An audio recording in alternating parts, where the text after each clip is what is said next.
Hey, salam, everybody. Okay, cool. I'll wait it out. Um, Actually, that give me some time to, I guess, try to figure this stuff out because this is my first time doing it, and also I got some I guess topics I kind of wanted to run through. So yeah, take your time. You can take how much long you need, as long as it's not like an hour or something.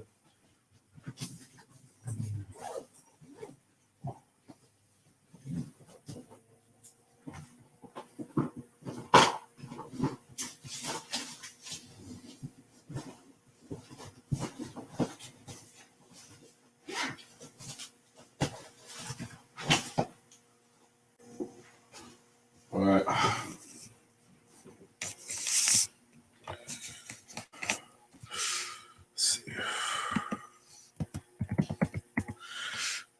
Cool.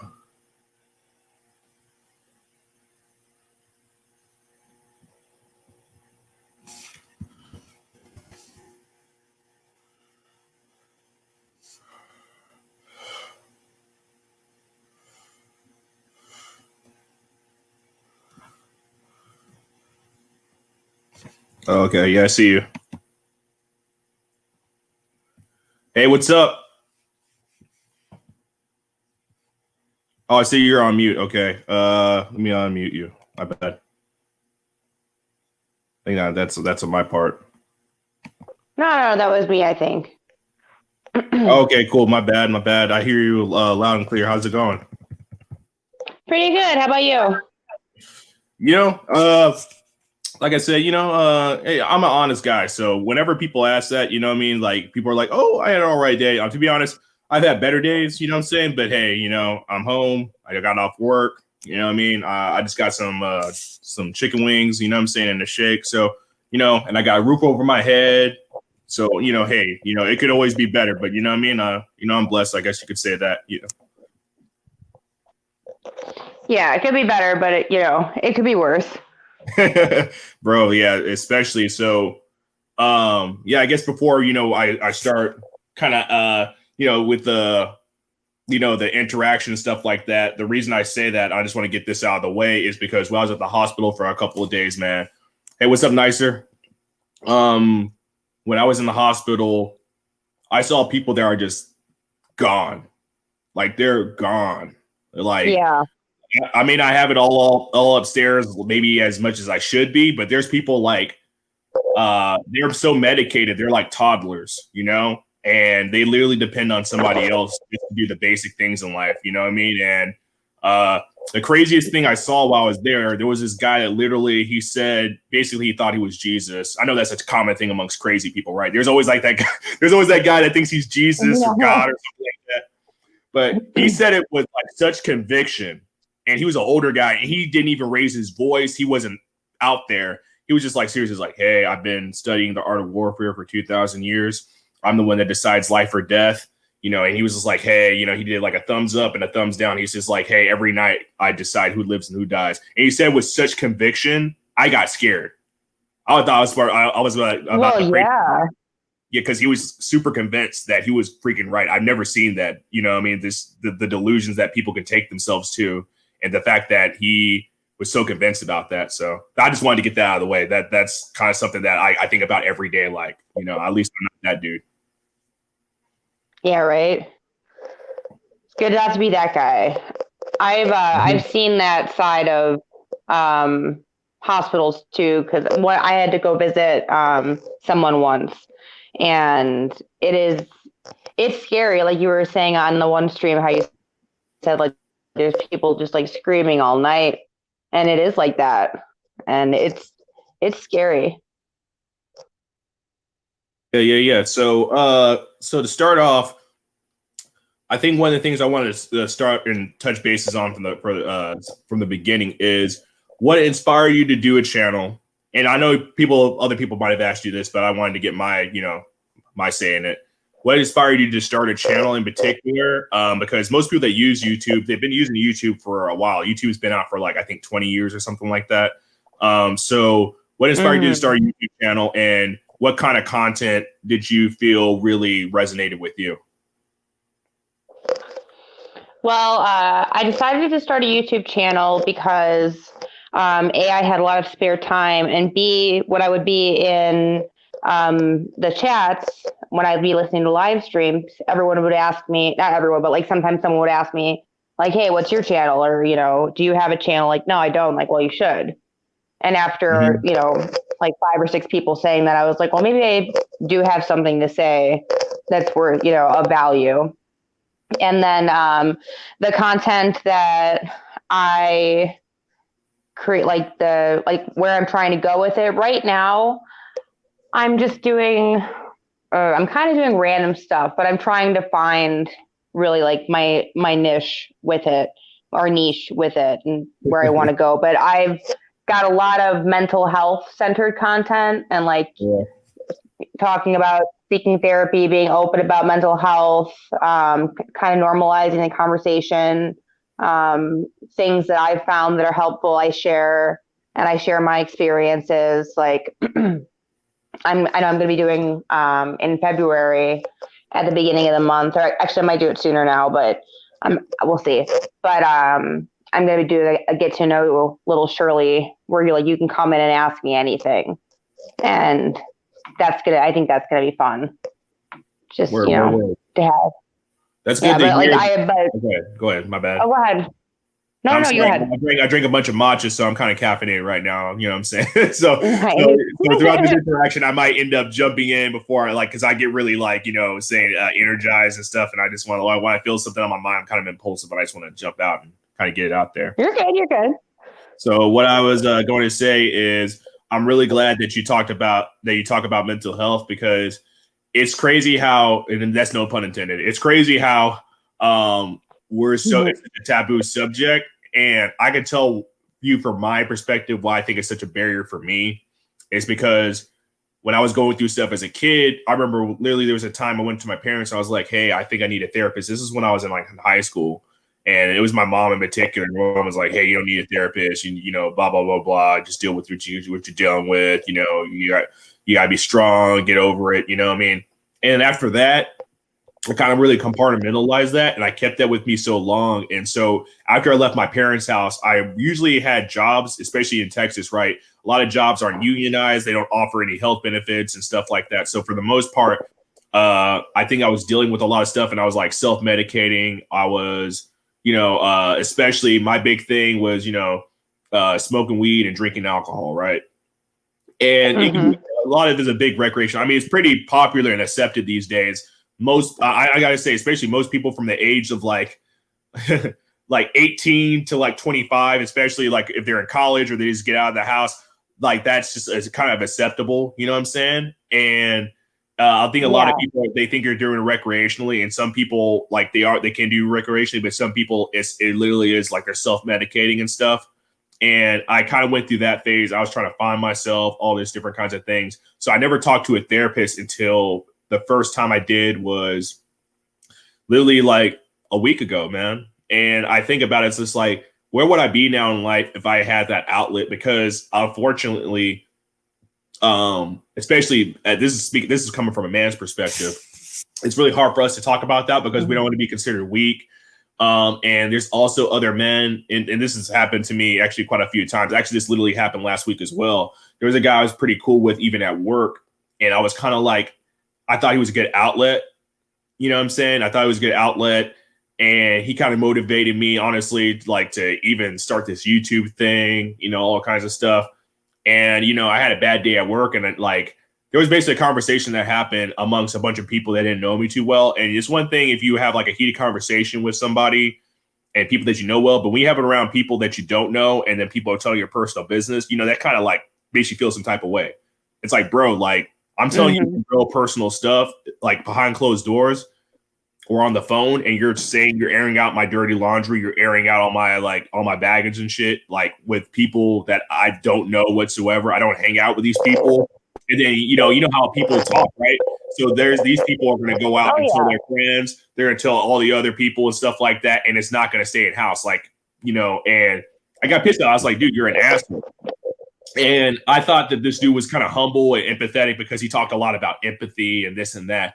But he took it like he got pissed at me for calling him an asshole not even realizing the context of why I called him an asshole, which in my opinion he is, for airing out my dirty laundry and all this other stuff in front of people that I barely know. And after I went back to the hospital, I went to the hospital that night. I kind of had like a nervous breakdown, and I checked myself in, and I was just like, hey, I just need somebody to talk to. I need some like professional help because I'm scared that I'm going to do something stupid, right? Which is like happened before in my life. I'd like end up doing something stupid, I get drunk or wasted or some stupid stuff and then go out, and, do some, stupid crap. Or you ever drunk call somebody, what I'm saying? You ever get drunk and you call somebody, you air out your grievance and stuff like that. You're like, oh babe, I love you. I wish we could work things out again. Or like it's somebody you don't like, hey, fuck you. I hate you. Come see me this time. Everybody's done it at least once. And if they're not being honest and say they haven't done it, honestly, they're a liar. Everybody's drunk called somebody once. At least once, yeah.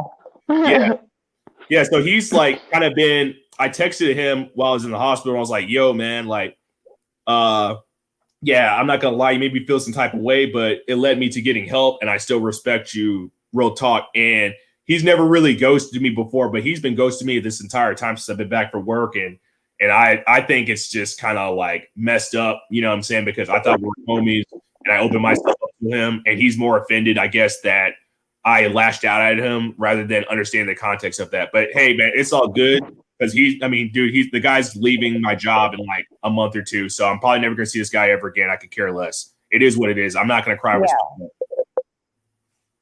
No, for sure. And if he's like that, it's not someone you need in your life anyway. You've got to... People are going to be in your life for a reason, a season, or a lifetime. And clearly this guy is just a season, I mean, have you ever had gone to therapy or anything like that? I mean, if you feel comfortable talking about that.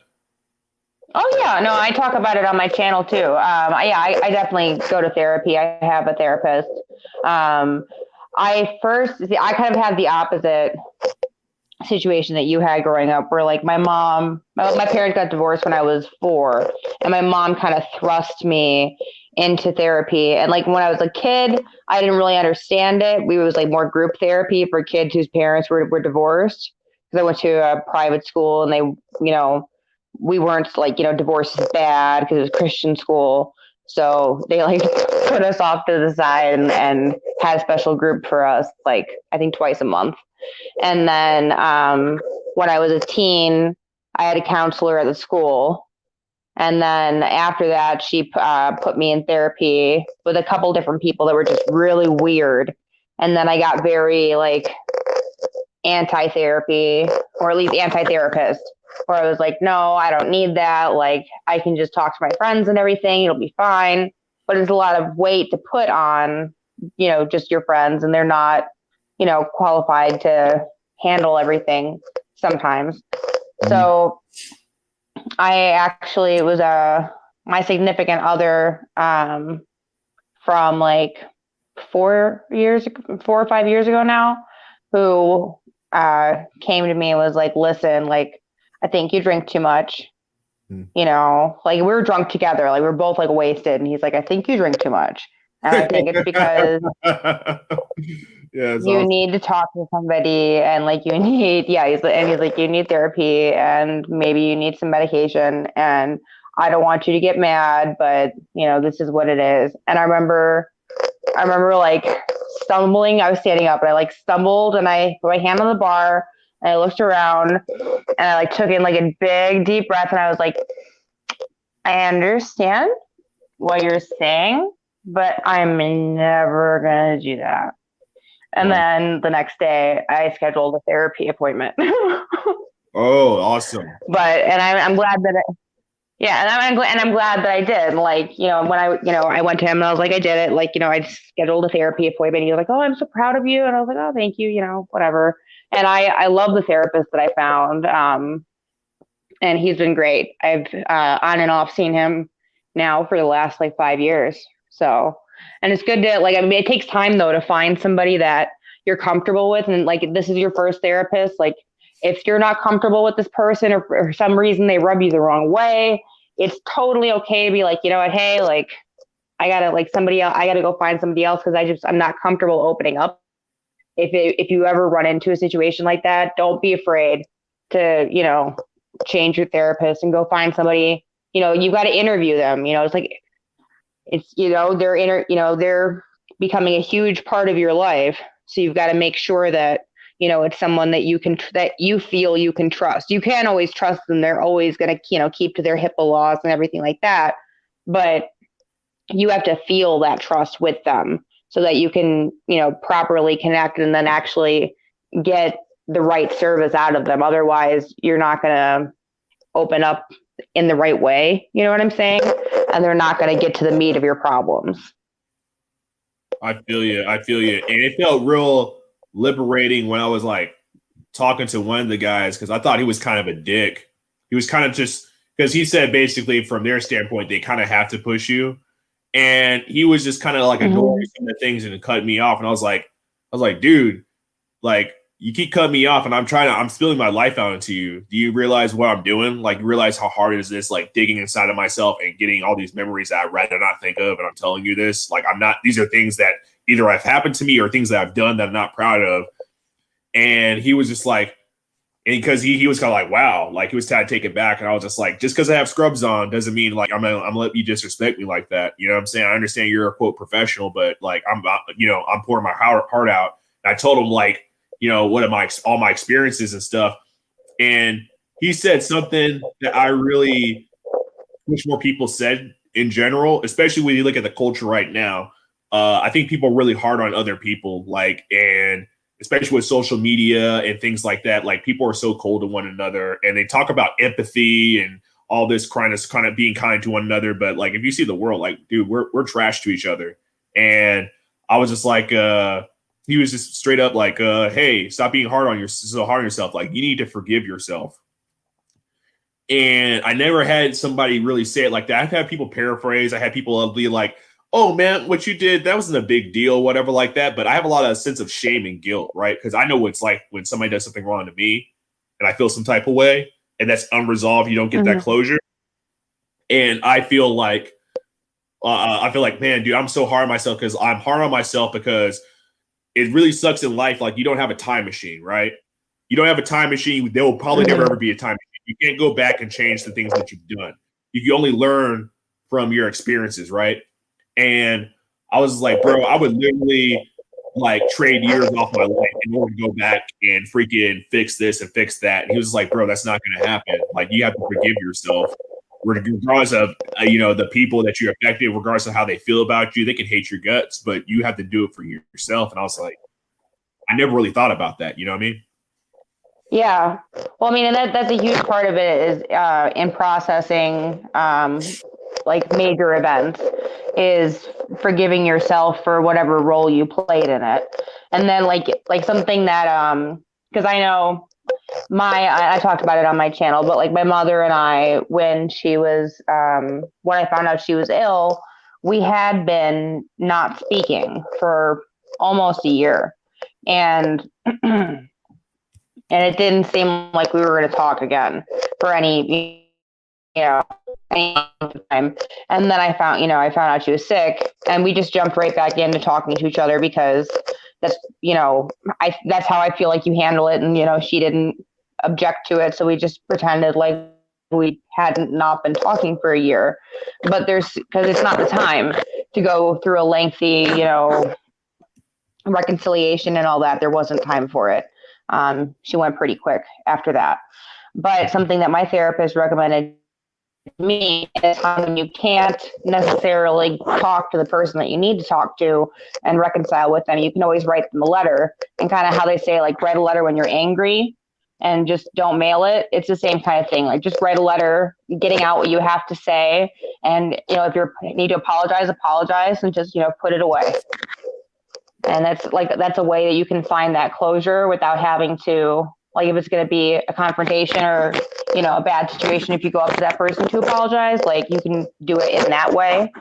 But forgiving yourself it's so key to, fully healing in the end. That's what's up. That's what's up, man. And I'm kind of glad that we started off this way because there's something I want to get off my chest. And since you're a female, I feel like I can say this. Oh, crap. You dropped off. I don't know what happened. I think it might have been your connection because everything's running smoothly where I'm at.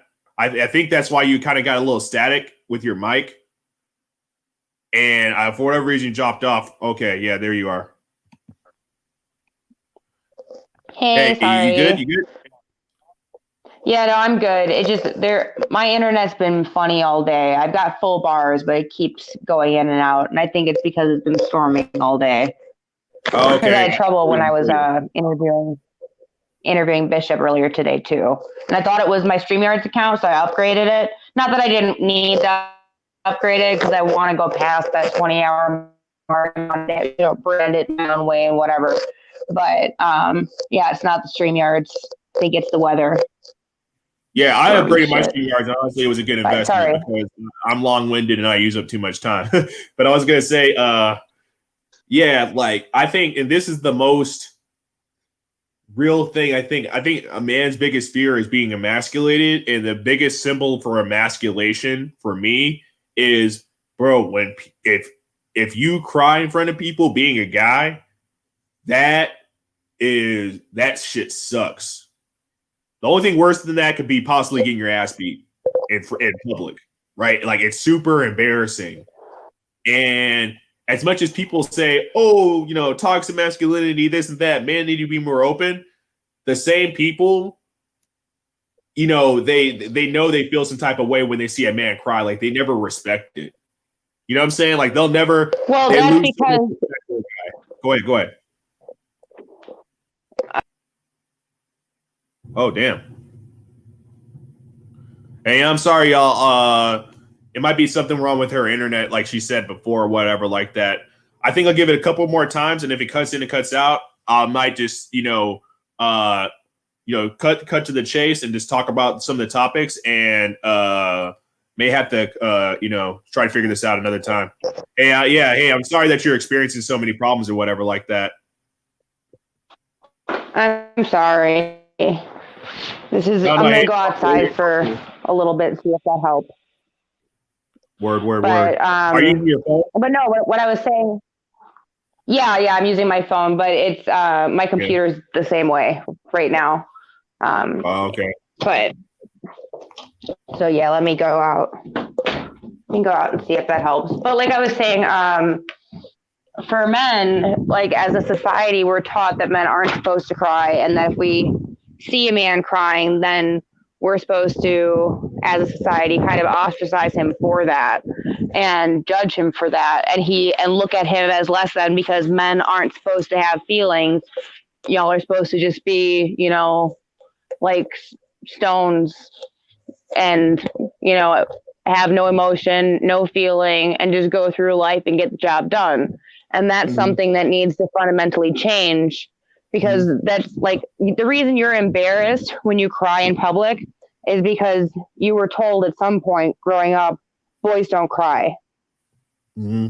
And that's a seriously damaging thing for a kid, for a young man to hear, boys don't cry. Well, then it's like, then you feel bad when you do cry, because there's going to be times when you can't stop it and you're going to cry, and you're always going to feel, some type of way when you are crying, because you were told as a little kid, boys don't cry, and that kind of shit sticks. I never forget. This happened like about 2 years ago. My pops invited me back home for his wedding. So my dad got remarried, and I was there for that and stuff. And we went out to his bachelor party, and it was basically at a VFW hall. My dad, he's cheap, so that's the way it was, for lack of a better word. And I was getting lit. You know what I'm saying? I was back home. I've been back home in a while. It was mostly old folks and grown folks that were there, like 40 and up and stuff like that. And, I was sitting there drinking, and then like my dad's the biggest cock blocker, I got to say, in the whole world. For his guy that prides himself as being super heterosexual, he loves cock blocking his son. I don't know what is up with that dude. He's cock blocked me more than probably even my sister. You know what I'm saying? Oh, wow. I don't know what it is. But anyway, so this girl she was an older woman. She was talking to me, and I can kind of feel that she was vibing with me. And I was kind of like, hey, let's see where this goes. I'm just like having a good conversation, right? Sure enough, my dad let's go back home, blah, blah, the wedding's tomorrow. And I was like, dude, man, this is the lamest thing ever. I was like, whatever, hey, deuces. And on the way back home, I was a little lit, you know what I'm saying? And I never roasted my dad, before. And I figured it's a bachelor party, you know what I'm saying? He's going to get married, man, tomorrow. And I wasn't roasting him on real personal stuff. But one thing that, is a big thing in our family is music, right? And honestly, I've been holding this in my entire life. My dad loves smooth jazz, and I hate smooth jazz. I think smooth jazz is the worst genre of music in the whole world. I hate it. It makes me want to just die. I hate it to this day because my dad would just listen to it for hours and hours and hours and hours on end, right? And I was there with one of my uncles and a friend of his, and I was just roasting them on his taste of music.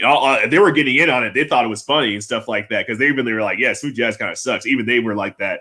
And he literally snapped. He was like, "Don't you ever talk to me like that? Blah blah blah. Shut up. Blah blah blah." And and I know it sounds funny, but it triggered me back to one of the times me and my dad got in a fight. Right. I came back home from the party. I was stoned and shit like that. You know what I'm saying? I ain't gonna lie. You know what I'm saying? I was high as a motherfucker. I came back home. And my dad was like, "Where you been?" And I was just like, "Oh, I was chilling at a friend's house." You're a teenager, you're gonna lie, right? And he was just like, "Oh, yeah. What took so long to get home?" And I was just like, I slept over there." And my dad, I think he took it, and this is in his head, in his era. I literally think that he was questioning my sexuality. Like, I think he thinks that, yeah, I think that because my dad, he's straight up been homophobic. Like, I know it's one thing to like disagree with if it's a lifestyle preference, whatever like that. You know what I'm saying? I'm not going to get into that because the channel's not going to get flagged. Anyway, he straight up was just like, because I have a gay older brother, and he was always afraid that he was going to be an influence on me. And he literally was like, "You slept in another man's bed." And after that, like, we got into a fight, like an actual fight, And after that, I left. Oh, wow. And it was a really traumatic experience because my dad says he never kicked anybody out of the house, but like after that, I had no choice but to leave. Like, I just felt so uncomfortable, you know what I'm saying, just being there. And I finished out high school. My last year of high school, I didn't live in the house. I lived by myself, or I was crashing at friends' places and stuff. And it made me feel about that night. And I was like afraid of him getting violent. And I got out of the car and everybody else went back in. It was super awkward. And I was just like, "Hey, I can't stay home tonight." I feel some type of way because honestly, I was afraid of getting violent. You know what I'm saying? Because I'm fit now. Like, if he wants to scuffle, man, he's gonna have a hard time, trying to keep me down. You know what I'm saying? But I don't want to fight my pops. So you don't want to get into a fight your dad. Yeah, exactly. Yeah. So I called an Uber. The Uber picked me up, and there was a dude in there. And I never forgot how empty I felt because I was bawling because I was drunk on top of that, right? And we were drunk with your emotions, so dude, I was bawling. And this guy never even took out time to be like, "Hey, bro, are you all right? Like, what's going on?" And I haven't cried like that in such a long time. It's been years, and I was just bawling my eyes out. And he drove me to the hotel. Ironically, it was the hotel where the wedding was going to be at. Sorry, very time. Anyway, he took me to the hotel where the wedding was actually going to be at. Ironically, but it was the closest hotel, and the receptionist was taking all my info. I was getting the room booked and stuff like that. And I was still bawling this entire time. I was like, "Hey, I want this room, this and that." And I'm crying. I'm bawling the entire time. And she doesn't even have the sense to be like, "What's wrong with this guy?" Like, I could you imagine if it was like a really messed up situation. Let's say like I got freaking robbed or mugged or some crap like that. And I was just like, "Hey, I don't feel safe. I need a place to stay," or something like that. Like, no sense of empathy. She kind of looked at me like I was crazy or something like that. And I literally cried for like 2-3 hours. I was so upset. I threw up multiple times. And I was actually about to catch a flight back home and missed it. That was one of my dad's best bets. I was going to I was one of his groomsmen. I was literally going to fly overnight, book a flight overnight to fly and avoid the wedding. You know what I'm saying? That's how upset I was. And I'm glad that I went and stuff like that. But I never forget that. And after that, I was just like, dude, I'm never going to cry in public again. Yeah, well, I think like for that driver, I would say that although like I know like it sucks, like something I hated, I know that like that happened with me and my ex-husband where like I'd be crying about something and he'd come hang out with me for like a minute or two and then be upset that I didn't just immediately stop crying because he touched my shoulder and leave. And I'd be like, that's not how this works, like in my head. But I think that driver was probably in his head thinking, he's crying. He's probably embarrassed. I don't want to make it worse by commenting on it. So I'm just going to let him let him have it, let him get it out in the back by himself. That's probably what your driver was doing. Now that woman, the receptionist, I would expect a hotel receptionist, especially like, like because you're kind of the concierge. I'd expect you to be like, oh, like, sir, are you okay? Like, can I get you anything? Think something like that. Yeah, and this is gonna go. Do you need a tissue? Oh yeah. And this is actually gonna delve into another topic. So I'm gonna segue this into something else that I think. Another thing is, so Shirley, obviously you're a female, right? And I think that if the situation was flipped around and it was like a female crying in public, it would be a different reaction. And some of it, I think, would have been authentic. Like, no guy wants to see a woman be mistreated or go through anything. It's in our nature, I think, as if you're consider yourself a decent man, right, or decent guy, you see a woman, or actually, it should be anyone, but in particular, if it's a woman or a child, right? You see them in distress, and you go up there like, "Hey, what's going on? Like, can I help you?" Blah blah blah blah, right? However, and I think this really gets under people's skin when I say this, and I've had this argument with people before. People don't know people's intentions, and I like to think that people being the best, but I think especially when people are younger, a lot of women seem to not understand that some of those guys that they confide in sometimes, like, oh, hey, me and my boyfriend are going through this, or hey, me and my dad are going through this, or my family, we're going through this. And this really sucks about human beings, right? People take that as an opportunity, and they're not thinking about, I'm using this opportunity to take care about this person and be empathetic. They're thinking about getting in your fucking pants. Let's just keep it a buck. I see that happen a lot. Like, I've even heard guys say, there's a joke. It's like an inside locker room joke. It's a shoulder to cry on is a dick to ride on. Mm-hmm. You know what I'm saying? Not surprised at that. Mm-hmm.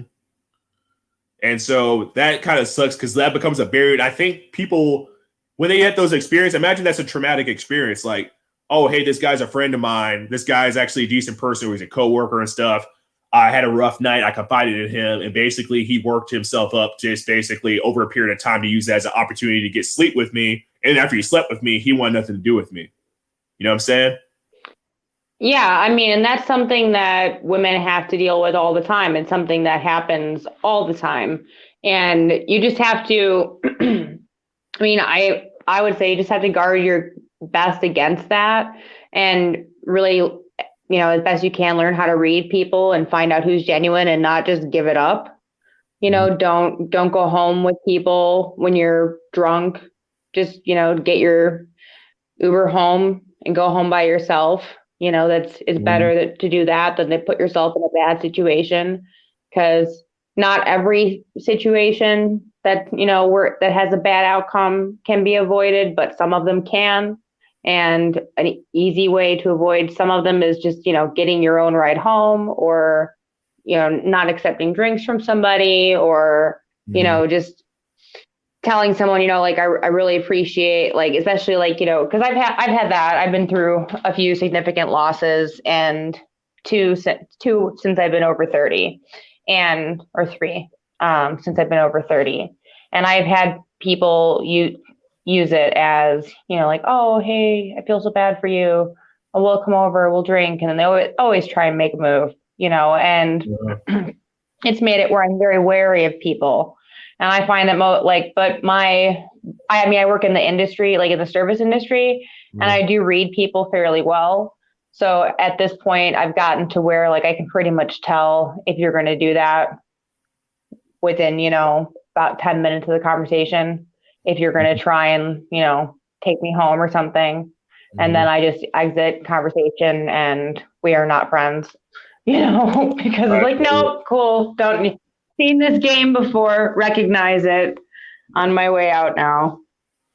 But there are some people that are genuine. I mean, and I'm sure women do it to men too. Like, oh, hey, like I can promise you, I've seen women do it to men too, where like a man has a significant loss and the girl's like, oh, you can talk to me about it. I'm here for you. You can talk to me about it. And they use it. Here, let's go out for a drink and we'll talk about it. And they use it as an opportunity to, but they usually have a longer end game of like, I'll be his girlfriend kind of thing, not just I'll sleep with him. But sometimes it is I'll sleep with them. It depends on the girl. And that's real. That's real. And I think that it brings to mind what I think is people I think are these days are really disingenuous. Like I really think people really need to realize this is why first impressions really matter a lot, right? Don't judge somebody by who they say they are, judge them by what they do. And it really hurts to think that because you do consider somebody's word to be super important. Like recently, actually, I made a bet with somebody like almost 3 years ago. And I made a bet with him and I lost the bet. He doesn't even know about it. And I'm not saying this to big up myself, but I believe that your word is your bond, right? If you make a promise to somebody or you make a bet with somebody, whatever like that, your word means a lot, especially as a guy, right?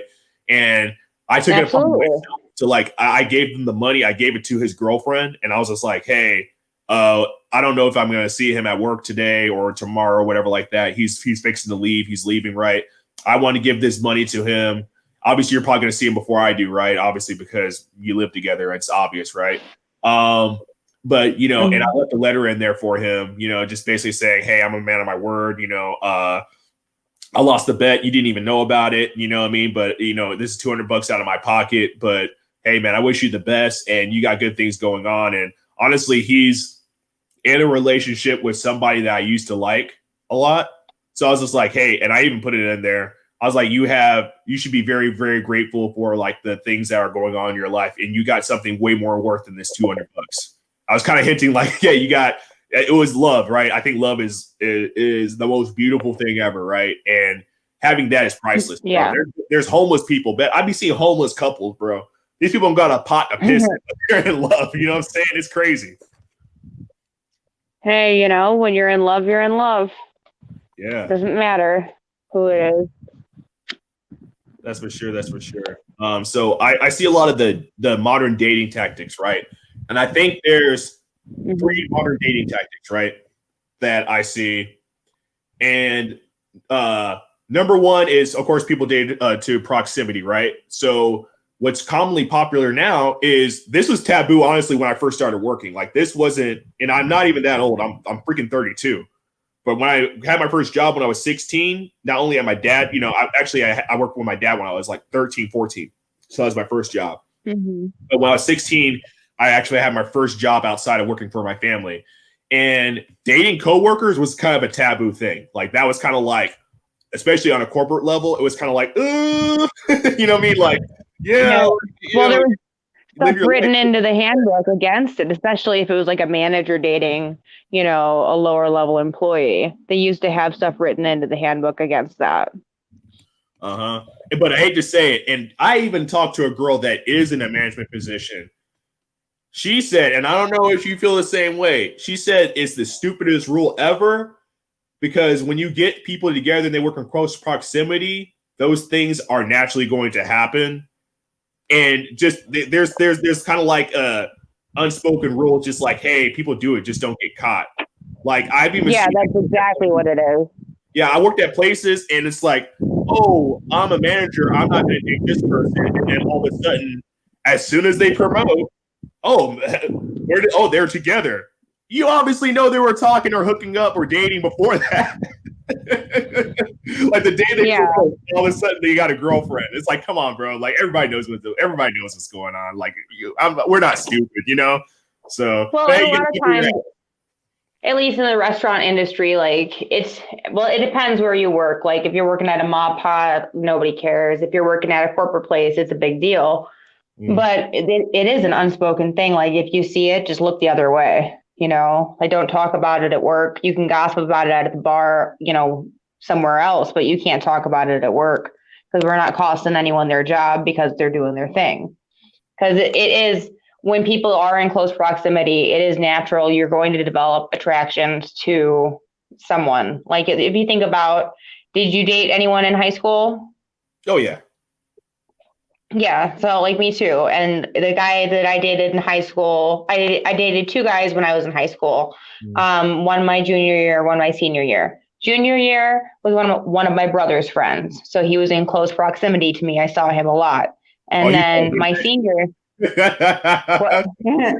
then my I married one of my high school rivals. Believe it or not, oh, I hate that guy. Oh really? Oh God, my brother. Like during the wedding. My brother.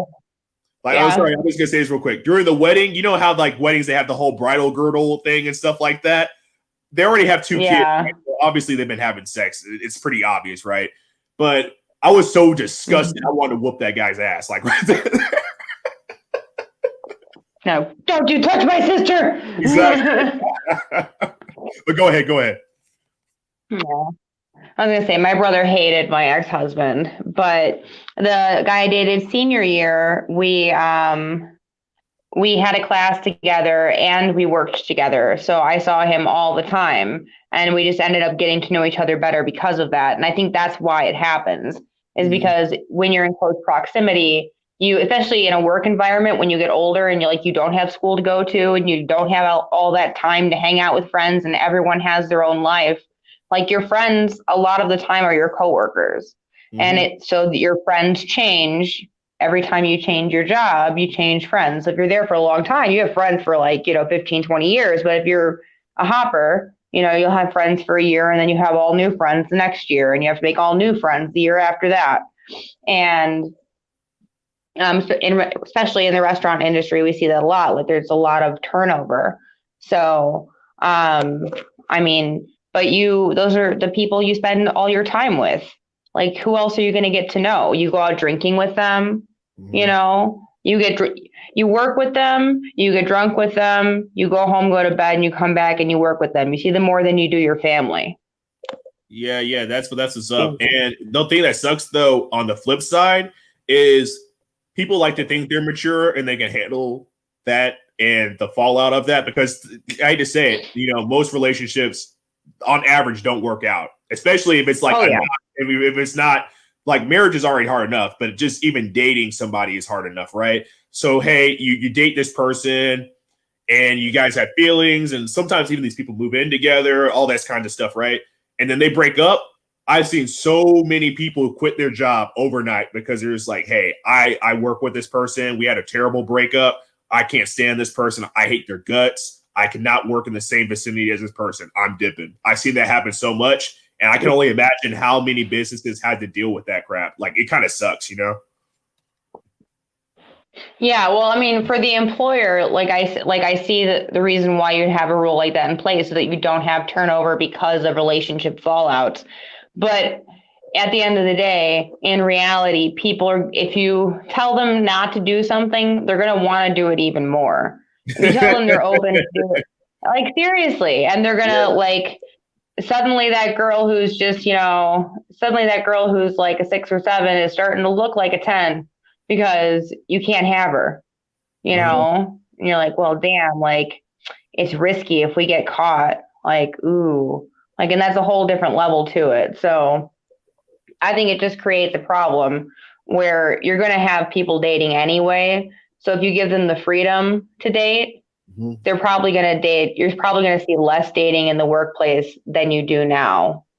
If people if you just open it up in corporate America and said, you guys can date, doesn't matter, whoever, whenever, just know, with the, the condition of this person can't be receiving special favors because you're dating, and just make a new department in HR that specifically handles that. Call it a day. You're creating jobs. Yeah. And the second point I think of dating, the concept of dating, is social media. But I believe it or not, when I did have an Instagram and a Facebook, I was successful with sliding into DMs a couple of times. I ain't even going to front. If you have, if you're funny, especially you have funny posts, or you look as though you're outgoing and things like that. And also, of course, social media, right? You meet people that have the same taste as you, right? You same music, same movies, all that kinds of stuff.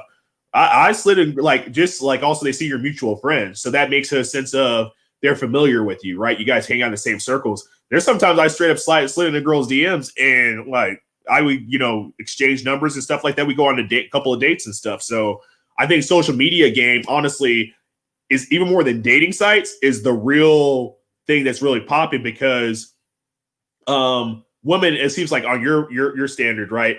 For on you guys is in it gets a sense you guys want to feel safe at the end of the day, right? Obviously, right? So you see a guy, he has friends, he has a job, he does this, he does that. Obviously, he's good looking and things like that. Or even if he's not as attractive as you would like to be, he has some things going on that attract you to him, like his personality, right? You see bits of that. So you're more inclined to, like, let's say you meet a guy and you don't even know this guy, right? You meet him in the flesh, and you're just like, oh, we go to the same Starbucks. I see him a lot. One of these days, you strike up a conversation. He's like, hey, I know she come here, yada, yada, yada. I straight up, people don't even ask for people's numbers no more. People are straight up like, what's your Instagram? What's your Facebook?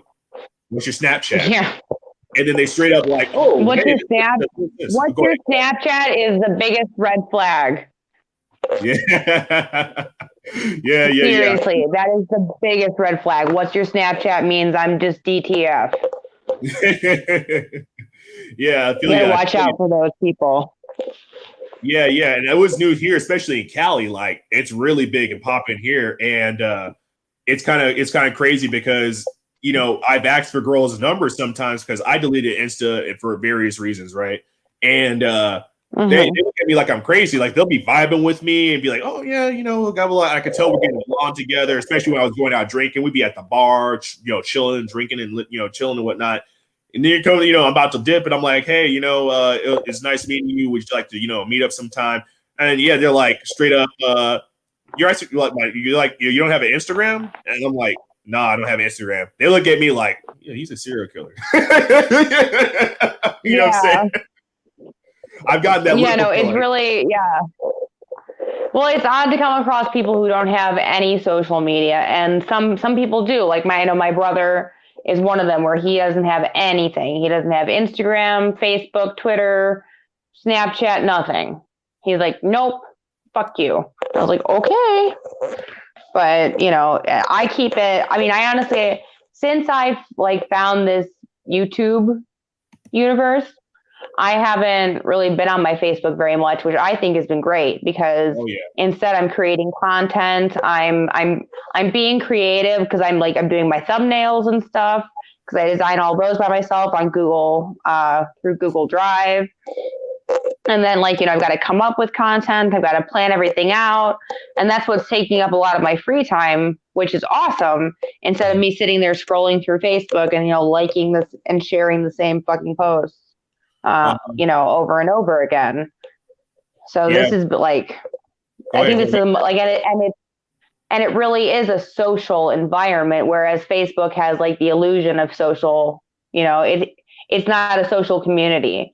We're sharing pictures and stuff, and people might comment, but we're not having these interactions where you and I can have a conversation. You don't really have that conversation. You comment back and forth. There's a lot of interpretation to be taken from the way something's written and the mood someone's in when they read whatever you wrote. You know what I'm saying? So it's a completely different kind of social media platform. Oh yeah, and another thing I think is what was kind of curious to me is people feel really comfortable with Instagram and Facebook and social media as being an avenue to date. However, dude, especially Instagram is hella toxic, bro. Like, that shit gets hella toxic. You look at the comment section, bro. I'd be looking, I'm like, bro, you guys can never say anything nice about somebody. And what's even Twitter, actually, this is a while ago. I don't watch porn anymore, right? I'm just gonna say that. I know because this is gonna deal with that topic, and I'm not gonna make this channel ever about that, but I have to use this for context, right? You know what I'm saying? I gotta keep it real. My channel's about keeping it real, right? So there was me too. Yeah, there's a porn star named August Ames, right? And she went on Twitter and she said, I never would perform with other men that hook up with other men because I don't feel safe. Because statistically, this is the data.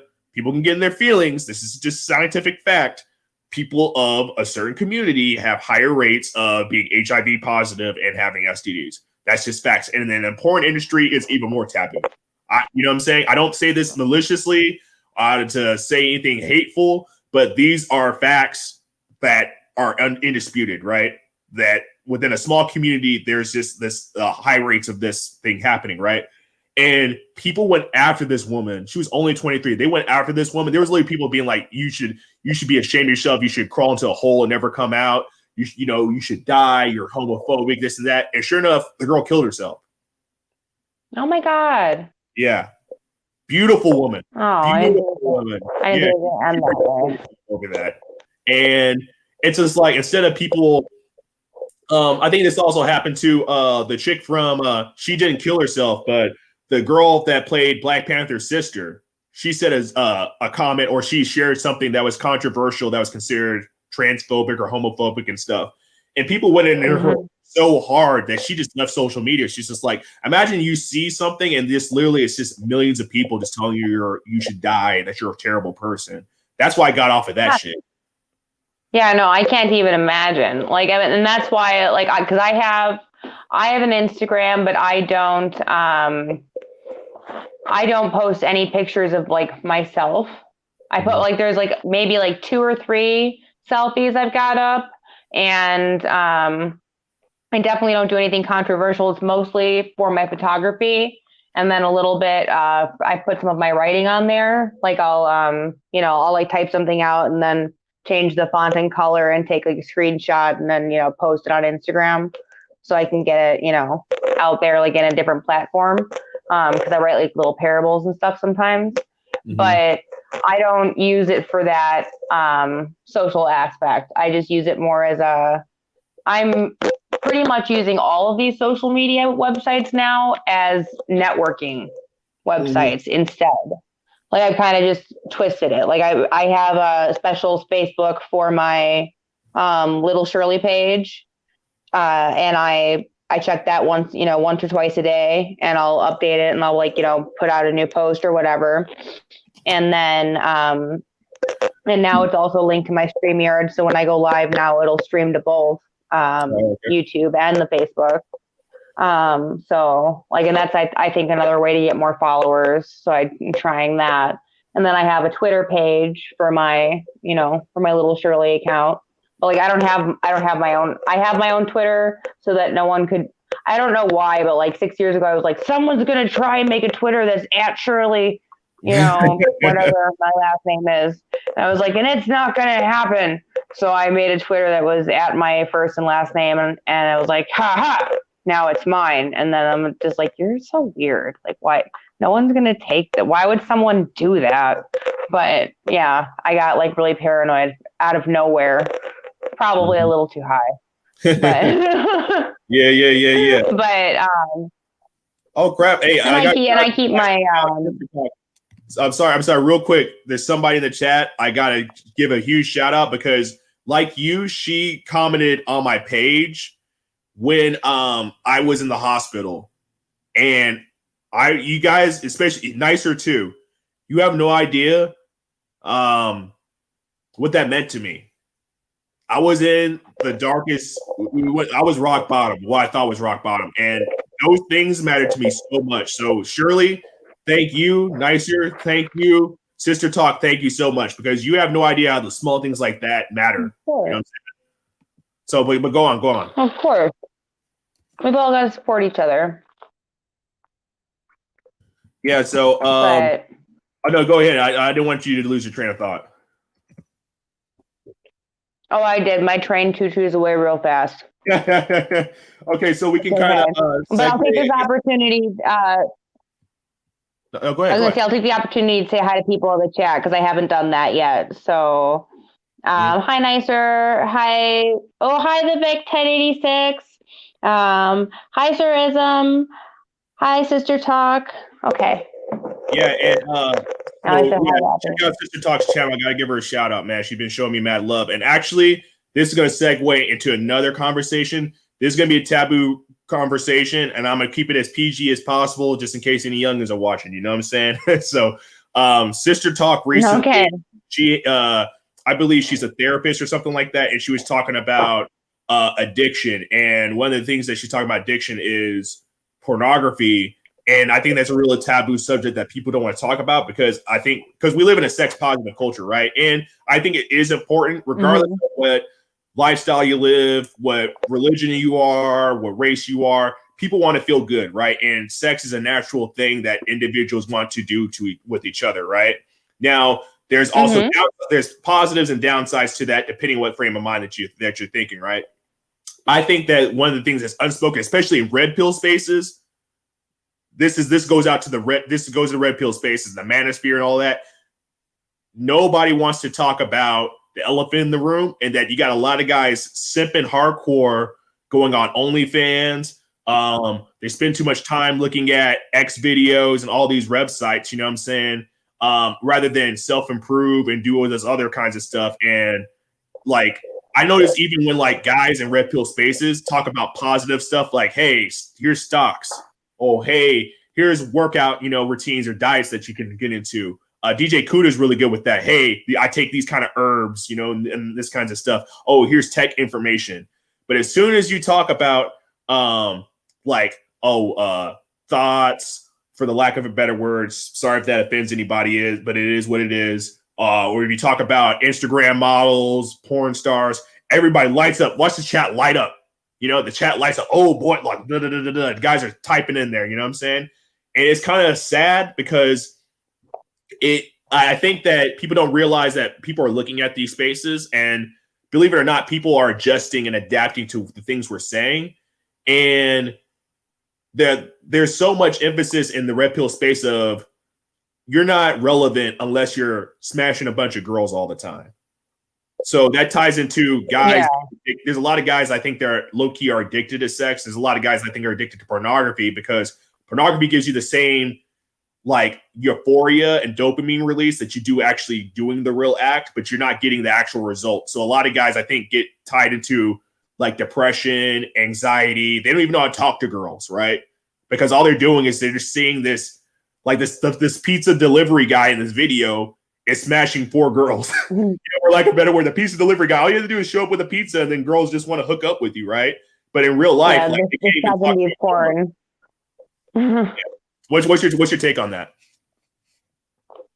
I think that I don't know. I don't know if it's like if they're talking about it out of like a deprivation and that they like to watch a lot of porn. I wouldn't put any names on anyone specifically, but I have noticed that the more salacious the topic, the more viewers it has. Absolutely. And especially if like your thumbnail can be like really, eye-catching and scandalous. That's something that's going to get you a lot of views on a video real quick. And I think that sometimes people will, men, women, all across YouTube and in any space will talk about a controversial subject just to get the views. But that's not a way to build. I don't think that's a way to build a steady, consistent audience. And so Oh, sorry. So she's been having internet issues, whatnot. Just bear with us. But in the meantime, I'm gonna shout out the chat. You know what I'm saying? We got Curly Whirly. You know what I'm saying? I think he's a Somali brother. You know what I'm saying? Shout out. Shout out to my Somali brother right now. You know what I mean? Yeah, we're gonna have a 101, inshallah. So I think I'll schedule with that over. If you can check your email, I try to think if I can do something over the weekend, maybe on a Sunday, inshallah, bro. So what I was kind of tied into, the reason I brought that subject is because as guys, right? And I'm not trying to sound like a male feminist or any of that crap, right? I'm definitely not a feminist of any way, shape, or form. However, one thing that I think is relevant, right, is guys, the men especially here, bro. I even see guys in red pill spaces. Y'all, some of these guys got daughters, bro. But you're bigging up what you don't want your daughter to be. You're financially supporting Instagram models, porn stars, all this kinds of stuff. And then when your daughter does it, you lose your mind. Oh yeah, sorry, Shirley. I realize you have internet problems, but I was just gonna say, um, and I'm not gonna say any names, right? We're gonna keep it a buck. I don't got any shade for anybody, but I'm gonna say this: there's guys in these spaces that have daughters, right? Or they're getting ready to start a family, right? And most likely 50-50 chance you're going to have a daughter. It just is what it is, right? Actually, you're more likely to have a daughter because there's more women than men, just statistically, pretty much almost everywhere. So you'll say, oh, I hate thought culture. Oh, this and that, right? But you're financially supporting that industry. And then when your daughter gets incentivized to do it or to be even a baby mama or something like that, you lose your mind. But you've been supporting that for like 20, 30 years. You know what I'm saying? I think it's hilarious. Yeah. Like there's actually guys like I mentioned before, I don't watch that stuff. But back in the day, I used to go on YouTube and look up some of the same guys. And even these guys are like, that get involved with those industries, like whether it be music, entertainment, the X-rated stuff. They're like, I would not want my daughter here. Point blank, period. They're like, I don't even tell my daughter half the time what I do. Oh, of course not. Go ahead. Well, yeah, no, of course, when you work in that industry, you don't tell your children what you're doing and who you're doing that day. I mean, my goodness. I imagine you say that you have like a regular kind of job. When you have like a job anywhere from like stripper up, right? Stripper, prostitute, porn star, any job in the sex industry, you're going to have a really difficult time explaining it away to your kids. And if you do tell them and you are honest with them, the odds are they're going to have some seriously significant psychological issues because of that. And it's not like, but then again, keeping it from them is almost impossible as well, because it's just a matter of their friends getting a hold of a magazine or a porn tape or going to a website. I said a porn tape, like tapes are a thing. I still have a VCR and a tube TV, so VHS, so tapes are still a thing. Yeah, I still have VHS is still a thing at my house. So hey, VHS, dude, VHS and vinyl, that was actually a big thing back home when I was in Austin, man. Like people going to video stores and thrift stores and getting old VHSs of like old school movies and stuff. But actually, we're going to get into that in a minute because this is a heavy topic. So I know we're all over the place and stuff like that. I was going to say this is a final note. If anybody has Netflix, and I don't have Netflix, I jacked mine from my ex-girlfriend. We haven't seen each other in years. We haven't seen each other in years, and we made a decision when we stopped dating. I know I'm not supposed to be saying this or whatever like that. I'm saying that, I'm trying to keep it halal, but, it is what it is. So a couple years ago, when we broke up, we said, hey, you have Hulu. I have Netflix. Let's use each other's accounts after we break up, and let's still just be cordial. I was like, okay, cool. So actually, there's a good series on there, and it's called After Porn Ends. And it's on Netflix, so the material isn't intended to be pornographic whatsoever, and you can navigate it however you want. The message of the story is they go into the lives of everybody, of male and female involved in that industry, and universally, almost all of them say they regret it. Like all of them are like, I ruined my life. Like I can't get a like, and actually, believe it or not, a lot of people don't know this. In the medical field, in certain fields, like the medical field especially, or psychology, therapy and stuff, if you're involved with that industry, they consider you a risk because in their eyes, they're like, somebody that does that isn't right in the head. Like somebody that's on a video doing this crazy stuff, obviously they have some psychological, mental, emotional issues. We don't trust them. You know what I mean? Oh, of course. Yeah. Yeah. No, I can see that. That makes perfect sense. Mm-hmm. I mean, I even feel there. Oh no, go ahead. I'm sorry, I keep cutting you off. I was going to say there has to be some degree of psychological damage after going through years of being a porn star because you're forced to have sex when you're not like you're going to work. It's your job. So it's not like you're like, yeah, sex, let's do it. You're like, okay, let's go. And you got to use lube. You got to do things to get hard off to the side, come back and have, if you're a guy, you're coming back having sex with some girl you're not attracted to, especially when you got those like fetish porns.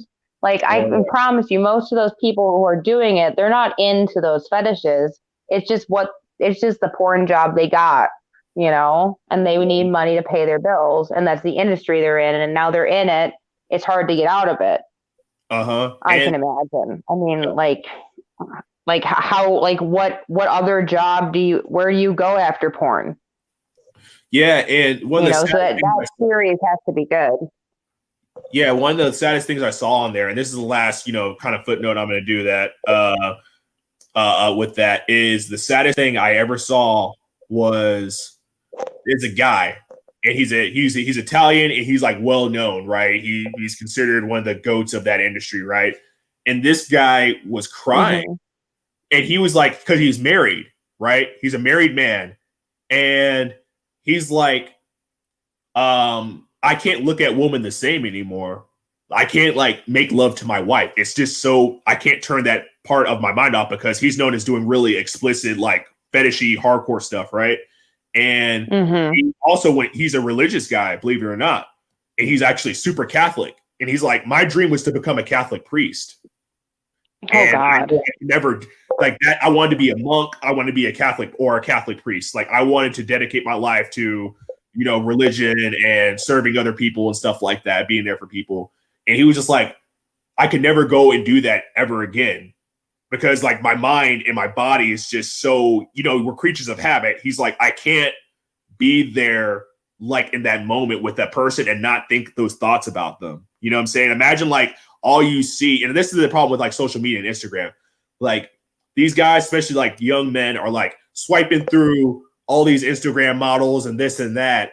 And imagine like you see, just the average girl next door. You can't look at her at the same. All you think about her is, and I hate to say it, I caught myself thinking that this a couple of times. I was just like, every time I meet a girl, granted, like we're human beings, right? We think about, intimacy and stuff like that. Sometimes you're physically attracted to somebody. That's just, it is what it is, right? It's natural.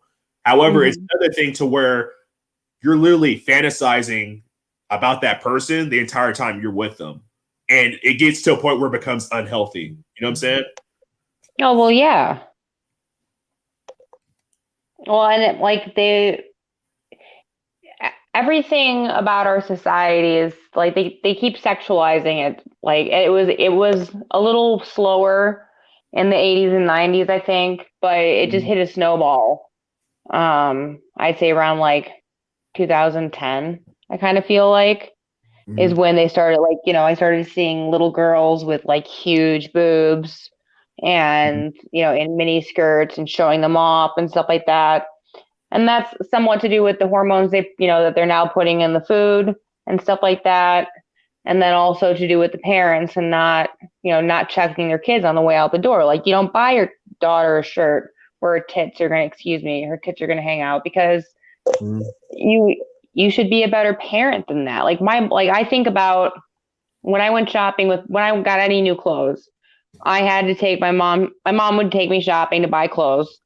And if she didn't like it, we weren't buying it. And that was the end of so I could cry all I wanted to, or no, I didn't cry, but like I could whine and beg all I wanted to, but I wasn't going to get it if it wasn't up to her standards of what I should be wearing. And she had very high standards on what I should be wearing. Like I didn't have to wear like turtlenecks all the time, but I definitely I haven't felt comfortable in a V-neck. I didn't feel comfortable in V-neck shirts until I was like 31 because of the way that I was raised. Like I just don't, and like, even like I'm not busty. There's nothing to show. You're not going to see shit. But no, don't pin yourself down. You know what I mean? No. I'm not saying like, I'm proportionate, but you know what I'm saying? Like, they're not these huge boobs that I had to hide or anything. So like even wearing a V-neck, even like, 10 years ago, it wouldn't have really made much of a difference. You're not going to see anything, but I just didn't feel comfortable in that until, about 2 years ago.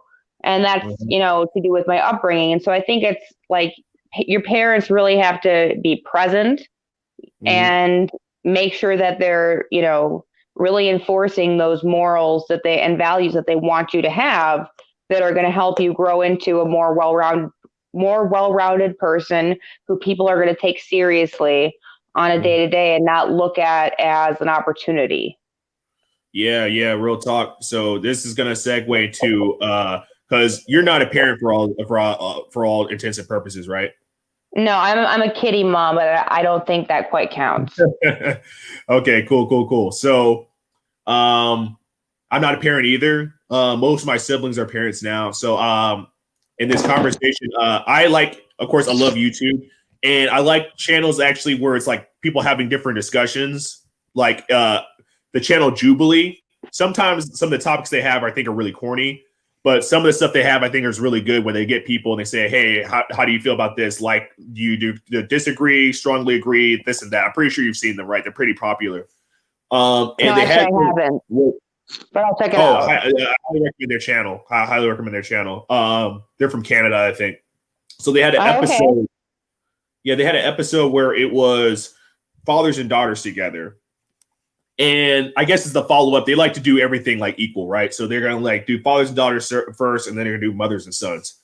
And the father and daughter conversation, regardless what culture or what race they were, the dads kind of had the same feelings towards their daughters.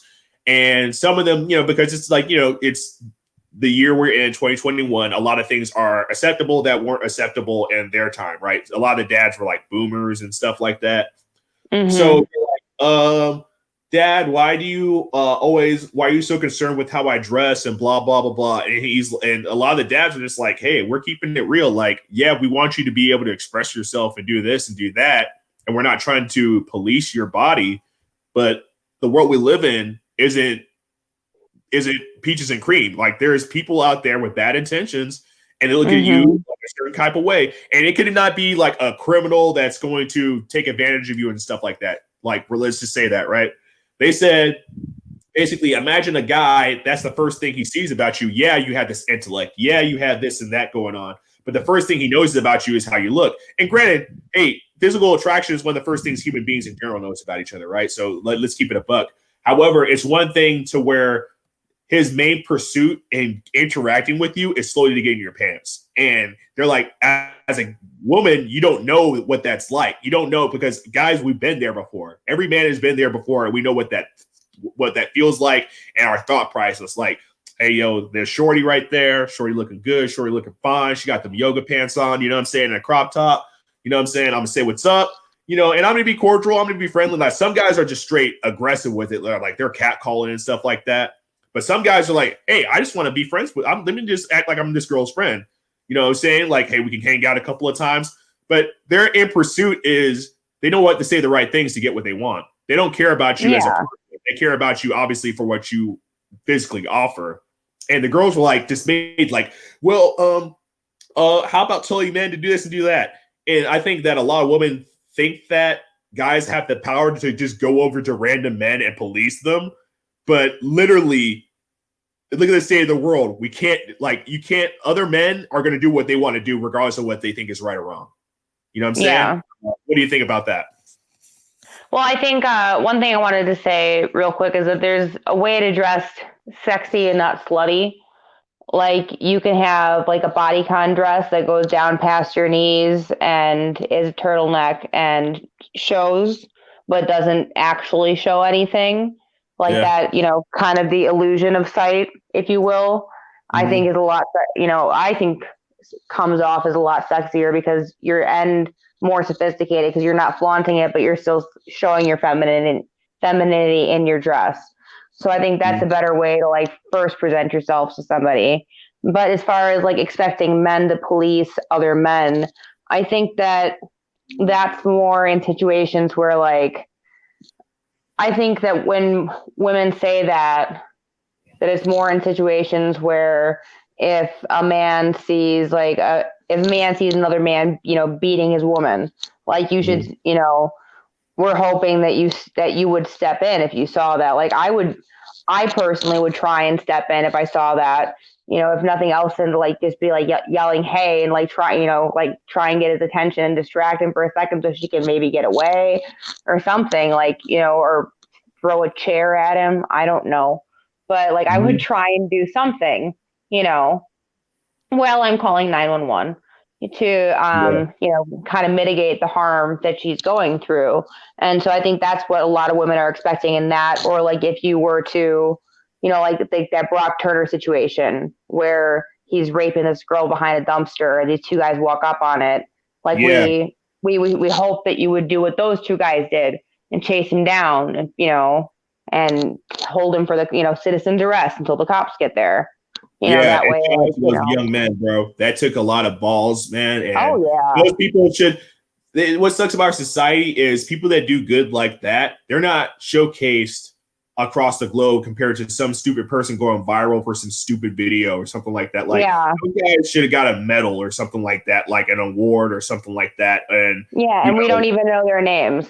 Like, I'm sure they published their names in the first news story, but like they should have gotten like, if you're gonna give you Presidential Medal of Honor to all these people for all this stupid bullshit, give it to those two kids, for jumping on that, and that would be huge. Like, or give them something, give them the key to the city that they live in, or something. Give them some public recognition that they stepped up and stepped in during the situation, because it's not something that everyone's going to do. Like, in some states, they have Good Samaritan laws where you have to step in if you see something happening. Like, if you see something happening and you don't at least call the police or try to mitigate the situation, then you're also culpable for it. So I know I don't live in a state like that, thank goodness. But like I said, like if I like, I mean, I've seen, there have been two fights that I literally put myself in the middle of, and both were really bad decisions. But like, one was between two people I knew, and it happened at my house, and it was rough. And like, I'm lucky I didn't get punched in the face, but I kept the punches from flying. And that's all that I was really concerned about. I was trying to, like, no one gets punched, everyone calms down. And it was like, it took about 20 minutes, but we got there. And then there was one where I was at work and I was bartending, and someone came in and was like, Shirley, so-and-so is out about to fight this other person. And I was like, what? No. And I knew the person, and I went outside, and he was mad as hell. And I stepped in the middle of it. I was like, everyone needs to, and I'm looking at the other guy who I don't know as well. Like, everyone needs to just calm down. And I turned to look at my friend, and I saw his face. He's like, Shirley, get out of the way. And I was like, all right, so I'm in a spot I don't need to be in, and I have to step out of this, because, and it was two men, and it was over something that if I were him, I would have fought over too. So wow, shout out to you for that. But I think I have this Chihuahua mentality, especially because like my brother and I were so close too. So like, I was a tomboy growing up, and then working in the bar industry, you have to be harder. And I think I just have this like idea that I'm bigger and stronger than I am. And at least for a moment, it usually does stun people, because you're so confused about like why I actually stepped into it. But even recently, like I had a guy that was kind of out of pocket, and I thought he was going to try and jump the bar and hit my other bartender. So I picked up a bottle, like Absolute has super thick bottles, and I picked up a bottle of Absolute, and I just stood there, like I just stood behind my other guy, polishing it, and kept it in my right hand. So if this guy made a move, I was just going to go boom and hit him on the head with it. They're like, done, it's over. Okay, so let's call the cops now. Shirley has an assault charge, but he didn't beat the shit out of you, so let's go. But yeah, but like, I don't even think about it. I just like, I see the situation happening, and kind of just like snap into a game mode of, all right, what am I going to do here? Whereas like, I have a place here. What is it? And get myself into position. That's what's up. And yeah, and that's cool that you're this tiny woman that it feels like you have enough courage to do that, because a lot of people, there's even grown ass men that won't do it, and that's for a variety of reasons. So some of it can be actually straight up cowardice, right? That is something to be said. Some of it, though, and I'm going to be honest about this. This is going to go back to my childhood. I saw a lot of things in my community, and actually even my family, where there was abusive situations going on, and I stepped in. And like, I remember there was one time me and my brother, there was my mom dated this this guy was a pastor, right? But you know, yeah, him and my mom had a relationship, and he moved in on and off and stuff. And he was an alcoholic, and he was very abusive. And there was one time where me and my brother we jumped the dude. We were like, I think, my little brother was 14, I was like 15 or 16, and we just started wailing on this dude. We would like we literally kicked him out of the house and stuff. And we straight up told our mom, was like, hey, have you ever let him back? We're leaving. We're going to live with our dad. And nothing hurts more when you say something like that and you're putting yourself out there, putting yourself in danger for somebody you care about. This could also apply to a stranger too. And sure enough, she ended up getting back with them. And that was the final straw for me. Like, I was just like, I lost so much respect for my mom for that. And I know the complexities of abusive relationships. I know the complexities of that kind of toxic, you know, symbiotic relationship between somebody that's abusive and the person that they're with. I get that. But I think some people need to understand, like, you burn so many bridges with people when that happens, because there's people out there risking their lives or their livelihood for you, and you're still going back with this person. It's like a slap in the face, and it hurts so much.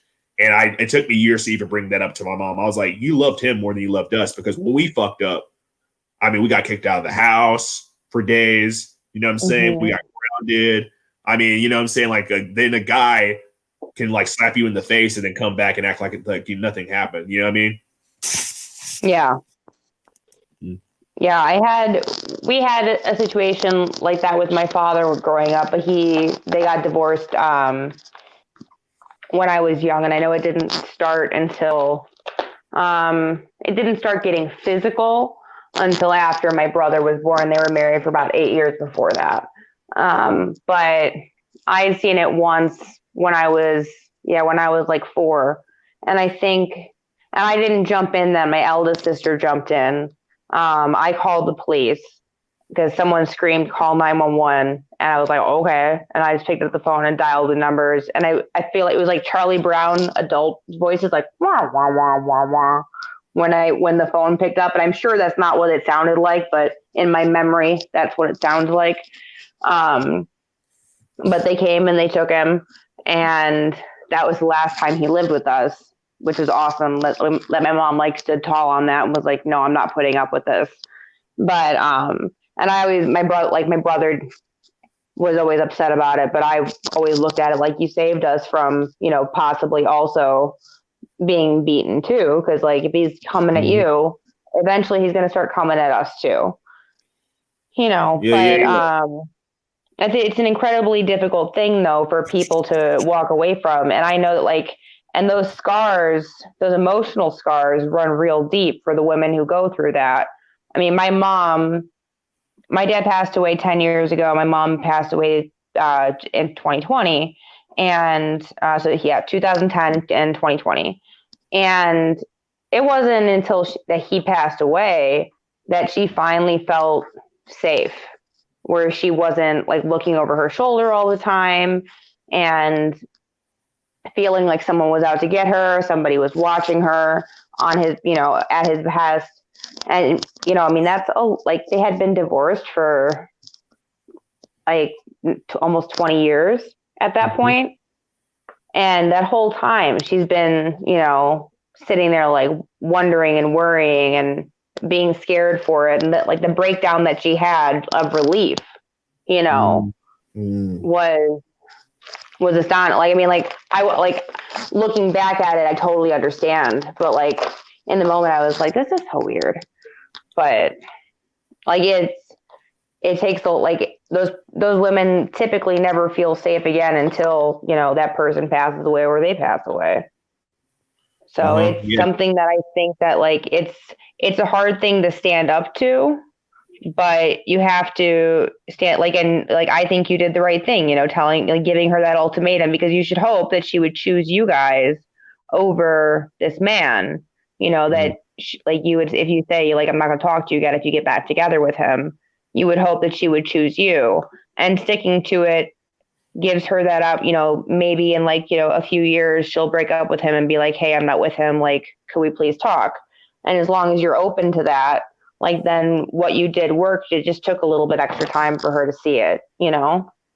Word. So, granted, we've been talking about some heavy topics. So I want to get on the lighter side because we started off with some heavy stuff. You know what I'm saying? And I know we got 101. I know we're multifaceted people. We're not always like, oh, these are the issues and this and that. So this conversation, I'm going to put it over. I'm kind of segueing to entertainment because honestly, I've never talked about entertainment in my channel for a very long time. The last time I think I did, I talked about cancel culture and how it's hypocritical which ties into entertainment. And I talked about MF Doom's passing. Rest in peace to that brother. He's one of the best hip hop pioneers I've ever experienced. I didn't listen to hip hop for actually a year or two, and he got me back into it. Much respect to that guy. He died way before his time. But anyway, the conversation we just talked about. Do you remember a movie in the '90s called Fear with Mark Wahlberg and Reese Witherspoon? I remember the commercials for it, but I did not see it. Bro, watch that movie. That movie was ahead of its time, and that was a perfect representation of like the toxic relationship. In particular, that was one of Mark Wahlberg's first movies. And actually, if you go to YouTube and look at clips of that movie, you will see so many girls thirsting for that dude because basically, spoiler alert, I'm pretty sure you saw in the trailer, Mark Wahlberg plays this crazy possessive boyfriend, right? And because he's a good guy. Oh, go ahead. I was gonna say, like the picture that I have in my head is him looking through the peephole on the door, like them looking through and seeing him just kind of looking at it and being all creepy is the image that I have from the commercial. But go ahead. Yeah, and if you look at clips in YouTube, because there's a lot of YouTube movies where they show up sections and clips of the movie, there's people thirsting. And it's mostly females, but there's a couple of gay dudes too. And just gonna be honest, that thirsting for Mark Wahlberg, being like, I would deal with a crazy abusive boyfriend like that. And it's like so toxic to think about that, but that's how some people feel. They're like, hey, I would deal with that crazy dude because I'll let him choke me and do this and do that because. I'm saying he's sexy. And that kind of ties into, I see that in a lot of the movies, like, believe it or not, I think that people kind of lust for the villain. You know what I mean? Like, look at when the Harley Quinn movie came out, a lot of people were thirsting for Joker. They were like, oh, I would love to be in a crazy relationship with Joker. Joker's sexy. He's this bad boy. He lives on the edge. He's got tattoos. You know what I'm saying?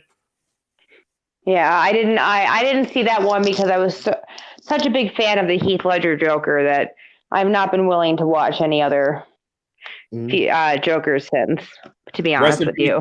But I do remember that. Yeah.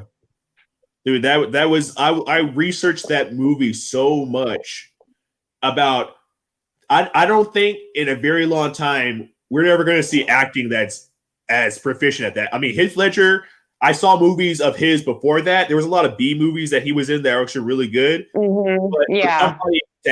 I don't think there's very few actors that have a magnum opus like that. Like their last movie before they die is their iconic freaking film, and nobody can top that. Like nobody will be able to top Heath Ledger as a Joker. I don't care what anybody says. Like that's some real stuff. Yeah, no. Jim Carrey with the Riddler. Jim Carrey, in my opinion, was a great Riddler. Oh yeah, he perfectly fit that role. And he was also a perfect Ace Ventura. Yeah, definitely. So going to movies, what movies have you seen recently that make a big impact on you? Oh, movies that I've seen recently. I can't remember why. Well, it's been a long time since I've gone to the movies, but recently I've watched V for Well, I'm just going to say movies that have an impact on me. Like, can we go top 5 movies? How about that? Yeah, you know what? Hold that thought. I'm not even joking. I've been holding in, taking the piss for this entire time. I'm going to use it. I'll be back in like 10 seconds. Okay. Put in the chat the movies that you like, and then so when I come back, you don't have to like reiterate it. Okay, I'll be right back. No, it's okay. I'll wait. He'll be right back, you guys. In the meantime, like, share, subscribe. Definitely hit that like. Subscribe to Zacky's. Great new content creator. And something I love about him is that he's really open and honest with his content. So I really appreciate that out of content creators. I don't like people who I can tell are putting a face on. And he is one of those people who's absolutely, he's giving you 100% Zachy. This is who he is. So he's a great content creator. Make sure you subscribe and hit the like. Definitely hit that like. Now I'm going to sing. I'm not going to sing. I'm just going to do that. That's a Jennifer Hudson song that I can't get out of my head, but I don't know the words to. And it starts with that, oh, oh, oh, oh, oh, oh. I know I'm like all off pitch, and I'm okay with that. But if you know what song I'm talking about, you can put it in the chat. He's back. Yeah. I did my best little infomercial for you while you were gone. Cool. Like, it's so hard to see, and I'm gonna be honest, and when it comes to a lot of my favorite franchises, because I'm thinking about franchises right now, because it's easier to think about that, because movie-wise too, I haven't really seen anything in a long time. I watched quite a few foreign films, but there's nothing to mind, because a lot of them are like Asian and stuff, so I don't want to mispronounce the titles and stuff like that, you know what I'm saying? But I was watching. Of course, I'm a huge superhero comic book geek. I profess that. And you know what? If I meet another girl that is a comic book geek, I'm at this point in my life, I'm wifing her. I'm wifing her right then and there, because like that's the best relationship I ever had, was like with somebody that had the same taste in comics and movies like me. But anyway, Marvel is so important. But hey, since you got on since you said comic book geek and whatnot, what do you think of Endgame and how they finished that 2-part movies out, the Avenger thing out? What do you think of that? I think, and this is gonna be my personal opinion, the first one was more Infinity War was more structured greatly, and they're geniuses, because I don't know if you noticed this, but in the trailers they hinted at Hulk actually being there, but instead, of course, in the movie, Hulk doesn't come out except for the beginning of the movie. He actually uses the Iron Man armor for the rest of the movie. That's freaking genius. That's freaking genius marketing. But besides that, the plot was better and it was more fluid. The second movie, there was a lot of buildup. Like, all these people died, half of the world and half the universe died, and nobody knows what's going on. And it was even funny. It's like they had the Captain Marvel beef up. Captain Marvel really didn't do anything except for like the very end of the movie. She found Tony Stark, and then she came at the end and saved everybody with the spaceships. Like, for them to have a separate movie and include her, that was kind of stupid. That was kind of pointless. It was like, why did you even make a movie about her and she has such an insignificant role? But anyway, Captain Marvel's supposed to be a man, right? Well, at first they were a man, but they changed them to being a female, like in the 80s and stuff. And it's a character, from how I understand it, because I do my research on comics, they really tried to push Captain Marvel as being important in the Marvel universe for a while. And a lot of fans weren't picking up, because they're like, hey, I get the representation matters with female superheroes, but there's better female superheroes there. Like, myself personally, dude, Jean Grey's a fucking badass. Storm's a badass. Thank you. Rogue is like one of my favorite freaking female superheroes and stuff. And they don't focus on having them to have their own solo thing. They're focused more on them being a part of the X-Men. But I was just like, why are you just basically forcing everybody to worship this character as being female representation when there's been always female representation for a while? Well, and when you have those better characters who were plainly like, I haven't read the comic, but as far as what I've heard, they were supposed to be in the comic. The X-Men are supposed to be what helped them defeat Thanos in the end. It's supposed to be Nightcrawler that comes in. Yeah, that comes in and gets the job done. But so I had some serious issues, just like on a nerd level, with the inconsistencies with the time travel.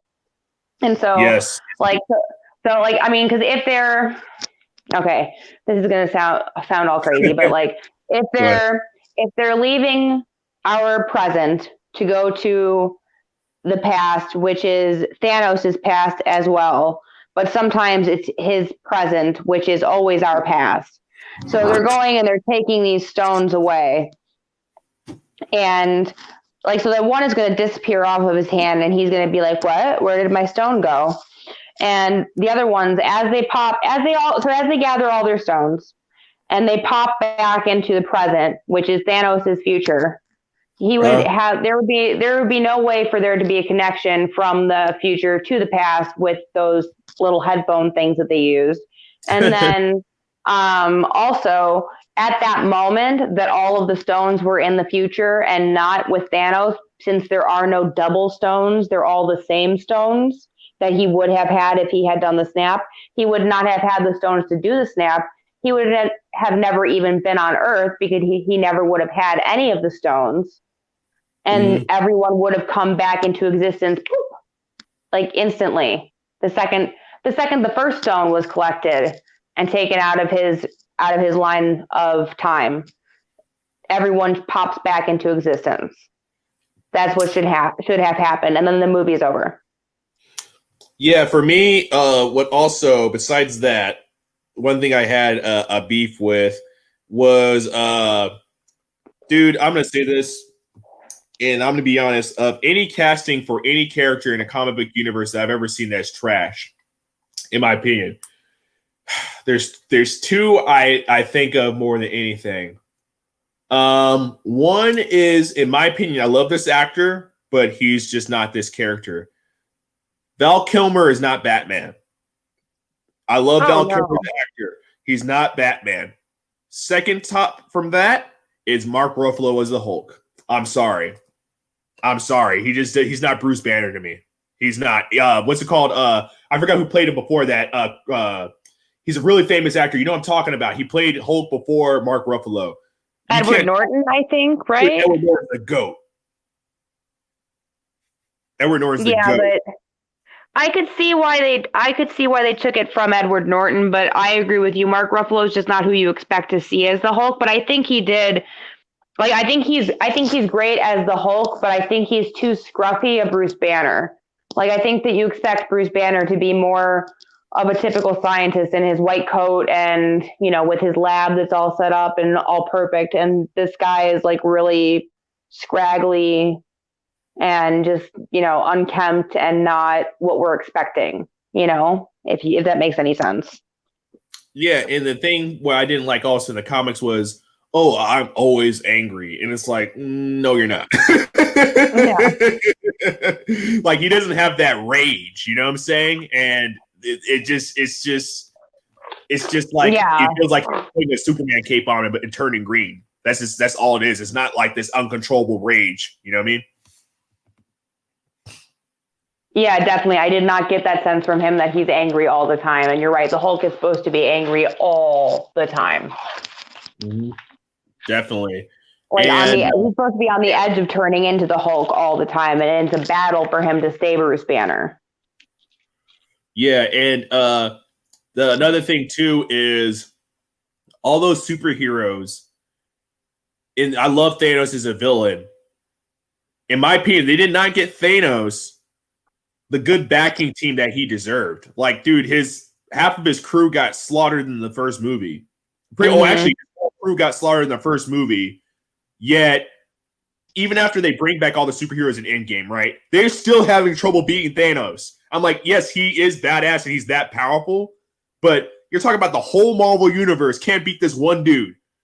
Well, and at the time that they're fighting him, he doesn't have all the Infinity Stones, so why are they having such a difficult time fighting him?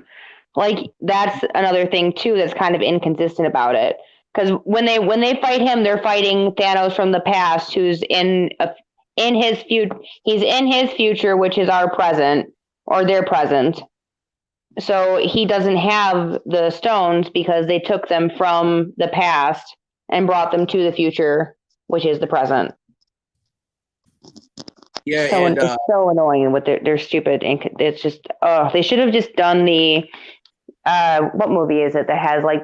Just do it simple, like in Back to the Future. They explain time travel quite easily, and I feel like, or at least theoretical time travel, and the consequences of it and how it would work quite easily. And if you followed that model, it would have been just fine. But they had to try and make something else up that made no sense. Yeah, another thing I didn't like is, of course, Marvel's Achilles heel in their franchise, and this is the big gap that nobody talks about. That's the elephant in the room. And it's ironic that they still retain Chris Evans. Obviously, Chris Evans is Captain America at this point. People forget Chris Evans got to start as not another team movie. Yeah, and then the Another Team movie, and also he's in the Fantastic Four movies. He played the Human Torch. They've never been able to do a good Fantastic Four movie. Yeah, that's true. Those movies always flop. Mm-hmm. And I don't know why. It's a simple concept. I just think that, like, when Marvel was doing all those TV shows, they should have just made the Fantastic Four its own TV show, like on Netflix. That would have explained everything a lot better. Yeah, probably. It could have given us the prehistories of everybody, and then maybe moved it into a movie after it had gained some traction and had some good solid viewing base. Yeah, because with the teams, when you do movies that are based upon teams, right? Let's say Avengers, right? Avengers had a build-up that lasted forever, right? With the Iron Man movies, the Thor movies, Hulk movies, all that was a build-up. And Captain America was a build-up to the Avengers, right? With Fantastic Four and X-Men, right? Even though the X-Men movies have been popular, at the beginning they were really good. Now some of the newer recent ones are but with teams, right? All these individual characters make up this team, and they never emphasize the character development of each of these people as an individual and what they contribute to the team, right? With Fantastic Four, they're a family, right? They're a family essentially, and that takes a lot of time to build up and explain that connection that they all have with each other. And it sucks that Marvel really never took out time to kind of develop that. That's why I think really failed with the new X-Men movies. Is the first X-Men movie, it seemed like all the ones are really Wolverine centered, right? Wolverine and Rogue were the two characters that they really focused on with character development. Wolverine and Jean Grey. Yeah, and then Jean Grey. Wolverine finding out who he is, all these missing memories and stuff like that. Rogue basically coming to grips with being a mutant and not being able to find love because every person she touches, she essentially kills.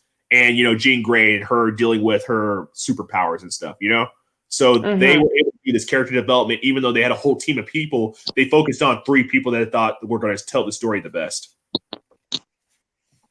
Yeah, and it was a successful recipe. Like some people didn't like them, but I really liked those first 3 that they came out with, like in the early 2000s, I think it was when they did those, and they were very, very good.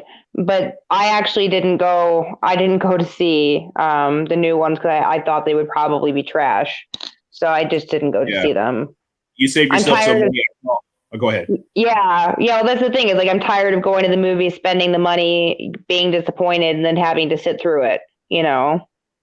Yeah, like I saw some of the new ones leading up to. I saw X-Men First Class. That was actually pretty good. And then I saw Days of Futures Past. I thought that was good.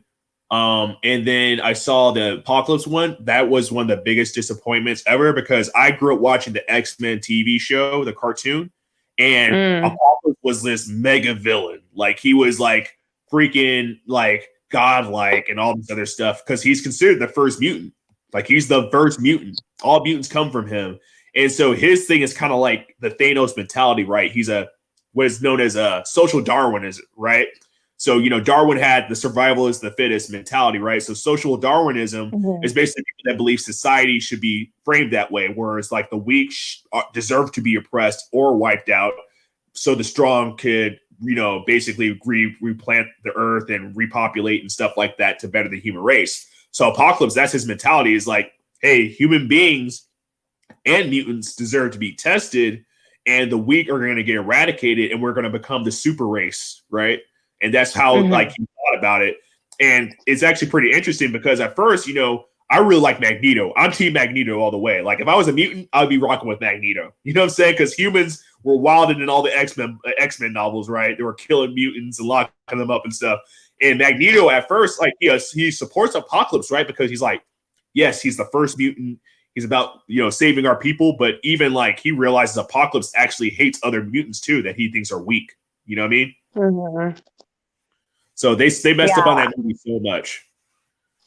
See, I love Sir Ian McKellen as Magneto, but I definitely am. I'm such a big Sir Patrick Stewart fan that I'm definitely more on the team of the good X-Men. And Jean Grey is just crazy amazing. She's just Like, how could you not be on her side? But then I guess she joins Magneto, and he loses control of her.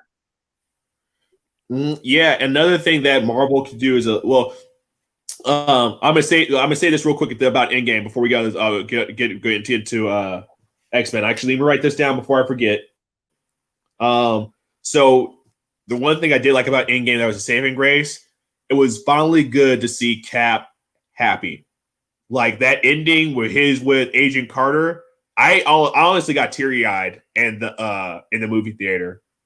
It was like that's true love. You know what I'm saying? Like that was like one of the first times in a long time I seen a representation in a comic book movie about true love. Like that was his true love.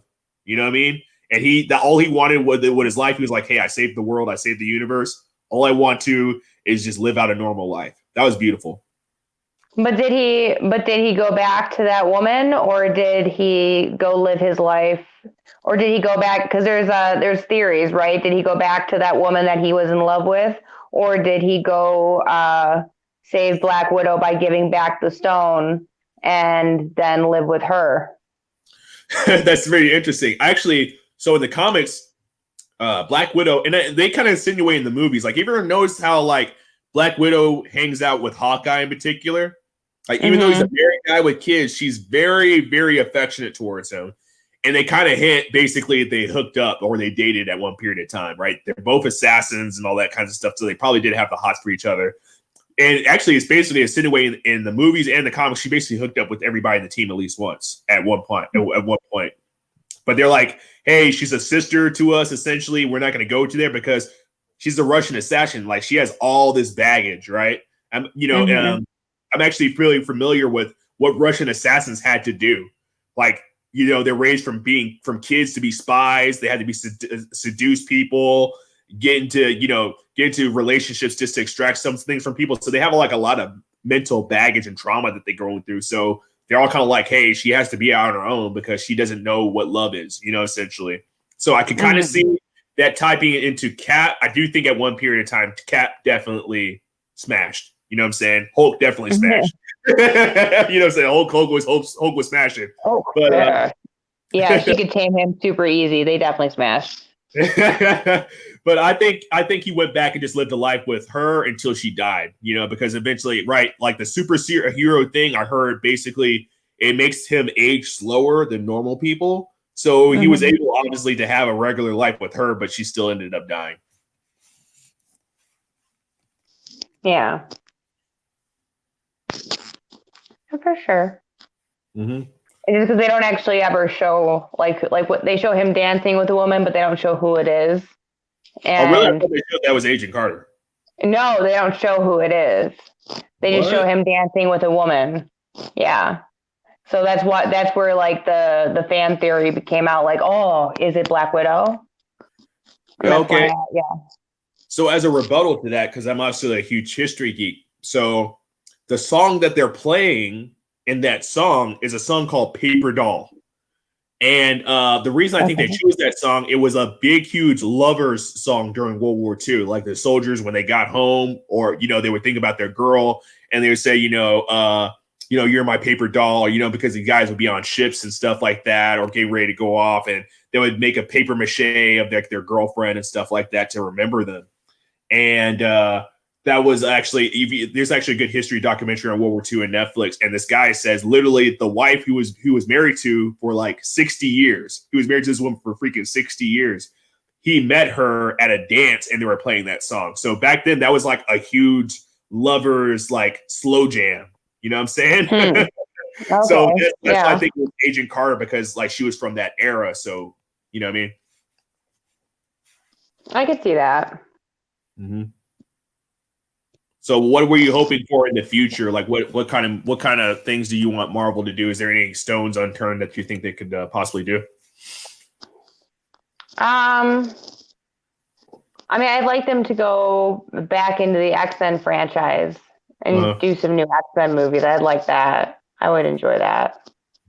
But I mean, other than that, I don't want them to keep redoing stuff. DC that keeps redoing Batman over and over and over again. Oh, definitely. I do look forward to Robert Pattinson being Batman, though. No, of course not. Ooh, What? no, Like, you do? you don't like it? So, okay, so I have issue with Robert Pattinson in several areas, okay? He's, yeah, no. He was okay. So he was in Harry Potter and he's Cedric Diggory, and then they put him in the Twilight series, which I don't even care about, and they made him a sparkly vampire, and that's fine. There's Yeah. something else that they put him in where I was like, no, he can't be here because he was already in Harry Potter, and I got very frustrated about it. I can't remember what it is now. It wasn't the Star Wars. I can't look it up on my computer right now. Damn it. But there was some sorry, it wasn't the Batman, but there was something else where he popped up and I was like, no, you're dead. Voldemort killed you. You can go away now. But I don't know. I'm not a huge fan anyway. I don't think he's going to do a good job. We'll see. I'm not going to go see it in the theater for sure. Oh, kitty. Yeah. Same here. I think, yeah, the X-Men movies are pretty good, but I'm just gonna call it. This is my personal forte, and this is probably gonna, rub some people off the wrong way, but I'm just gonna say it. The SJW stuff is gonna go full blast, and I'm going to just watch further my favorite childhood franchises that I grew up in, that I loved, and I'm not some guy that casually watches comic book movies. I grew up actually reading comic books, so I know the backstories. I Wikipedia and do all the comic stuff too to back up, my information about the characters and their development as well. And the way they're taking things is it's just corny. I get representation matters and this and stuff, but it's really goofy, it's corny, and it's pandering. It doesn't come across as anything original. It's just trying to get a new audience, and the new audience doesn't even like comic books. It's like, imagine rom-coms, right? Imagine like they're trying to appeal to a new audience in rom-coms instead of the same cheesy storylines, and they add in like the stereotypical stuff that you see in action movies. Now, these people that watch rom-coms, they probably don't care about any of that crap. They're like, I don't want to see a bunch of explosions and stuff like that, and guys with covered in grease killing people. You know what I'm saying? I don't want to see that. I come to see, a cheesy, corny love story. This is cute, right? Yeah, it'll be like doing that. It's the same thing with the SJW stuff. It's like I get representation matters, but especially if it's like a certain demographic, and I'm not trying to sound offensive whatsoever, but I'm just gonna say how it is. And if people feel that way about it, hey, so be it, right? For a certain demographic of people to be like 0.5% or 1% of the population, you sure are putting them as roles in every freaking movie. You know what I'm saying? like they're like there's a role of them in every movie that comes out. It's like you would think that everybody is of that community, but if you do the demographics, not as big as you like it. Talk about rainbow people. Yes, for lack of a better word, yes. Okay. And I'm trying to find like a way to say it, but yeah. Yeah, that's what I decided. That's what I chose. Yeah, that's what I do too. And I'm not trying to sound offensive or anything like that, but that's the best way I can describe it without putting this label on it and coming across it, because that's just the way it is these days. Like you say anything that you think is factual, and you're not trying to beat down a group of people, but it's just like, for instance, right? I'm going to say this. Actually, I had an issue with some of the Thor stuff. Believe me, for this one point, right? Thor is based upon Norse mythology. Norse mythology is the whitest thing on planet Earth. And I love Idris Elba, but the only role you could put Idris Elba in the Marvel universe is Heimdall. There's never been a black person probably in the face of the earth named Heimdall, right? That's a very Norse, Northern European name. And he's a badass character. I love his character. I love Idris Elba as an actor. But Norse Valhalla and all that stuff, that's like literally white Viking heaven. That's where Valhalla actually is. And you're telling me you got like Chinese people, you got Mexicans, you got black people up in Valhalla. You know what I'm saying? Like that's imagine Wakanda. Imagine Wakanda. Progressive Valhalla. Wakanda,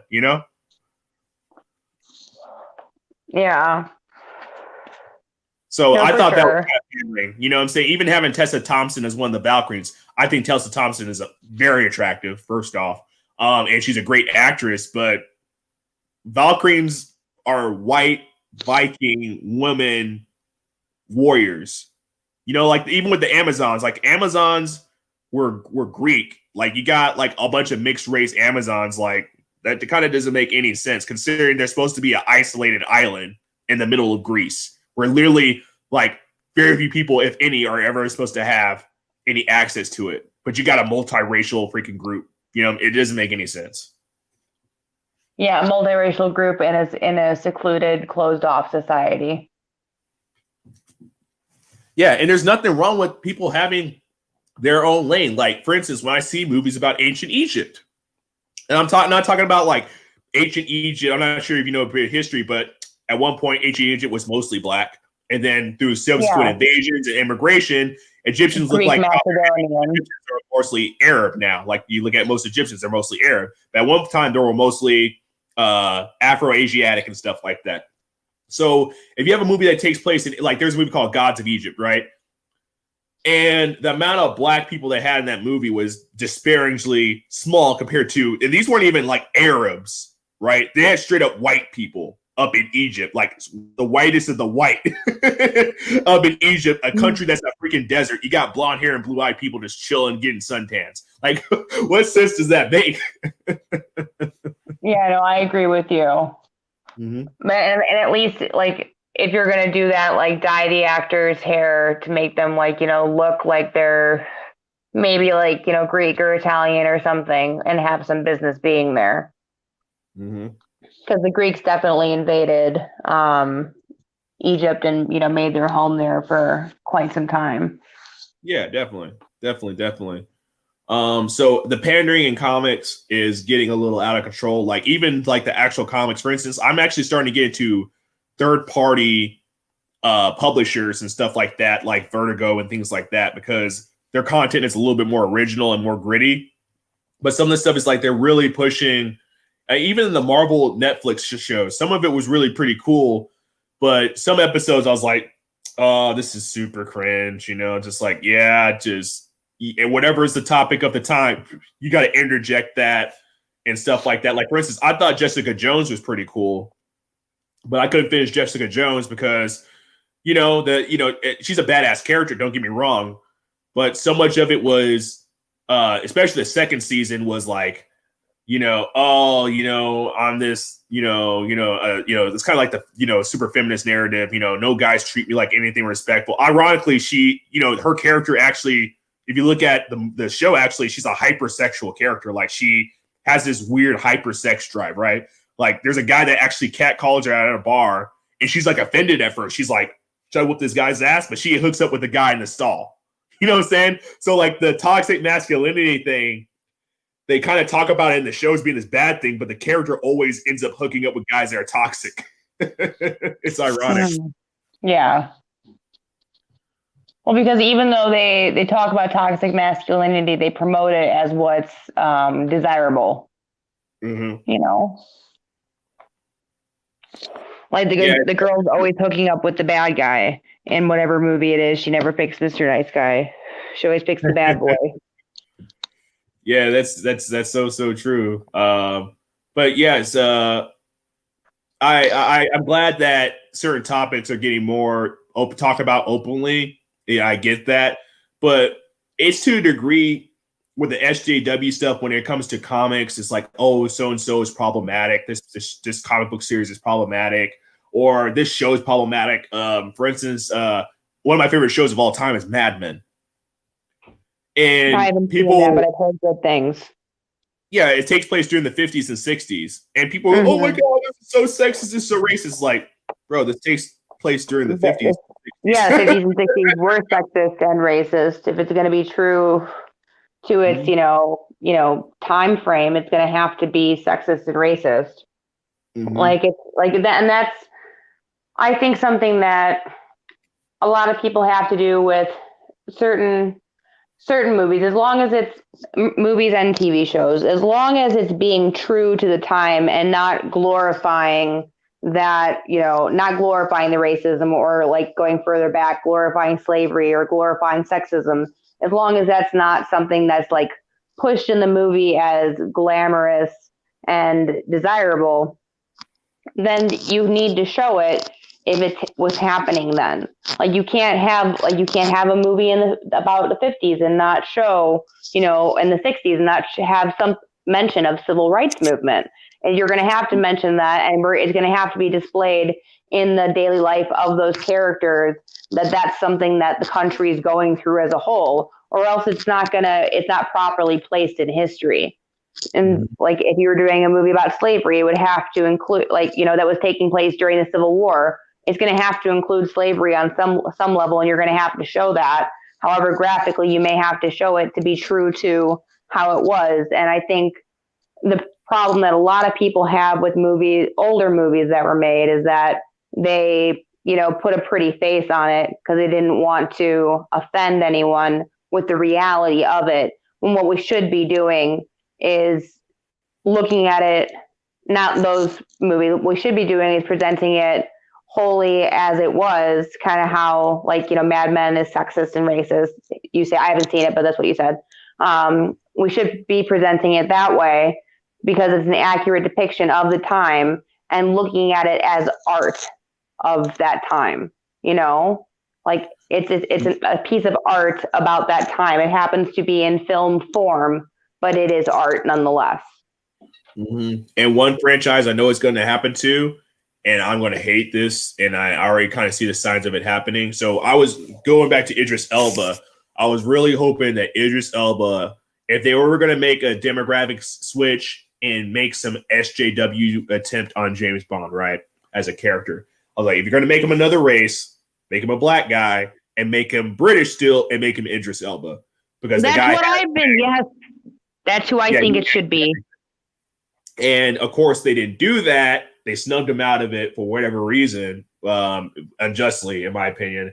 And so they've been saying, basically, supposedly the next film, a female is supposed to take up the mantle of 007. And my personal opinion is, if you see the development of James Bond became more of from being this playboy spy to actually being an actual agent kicking ass. Like Daniel Craig, people can say whatever they want about Daniel Craig's James Bond.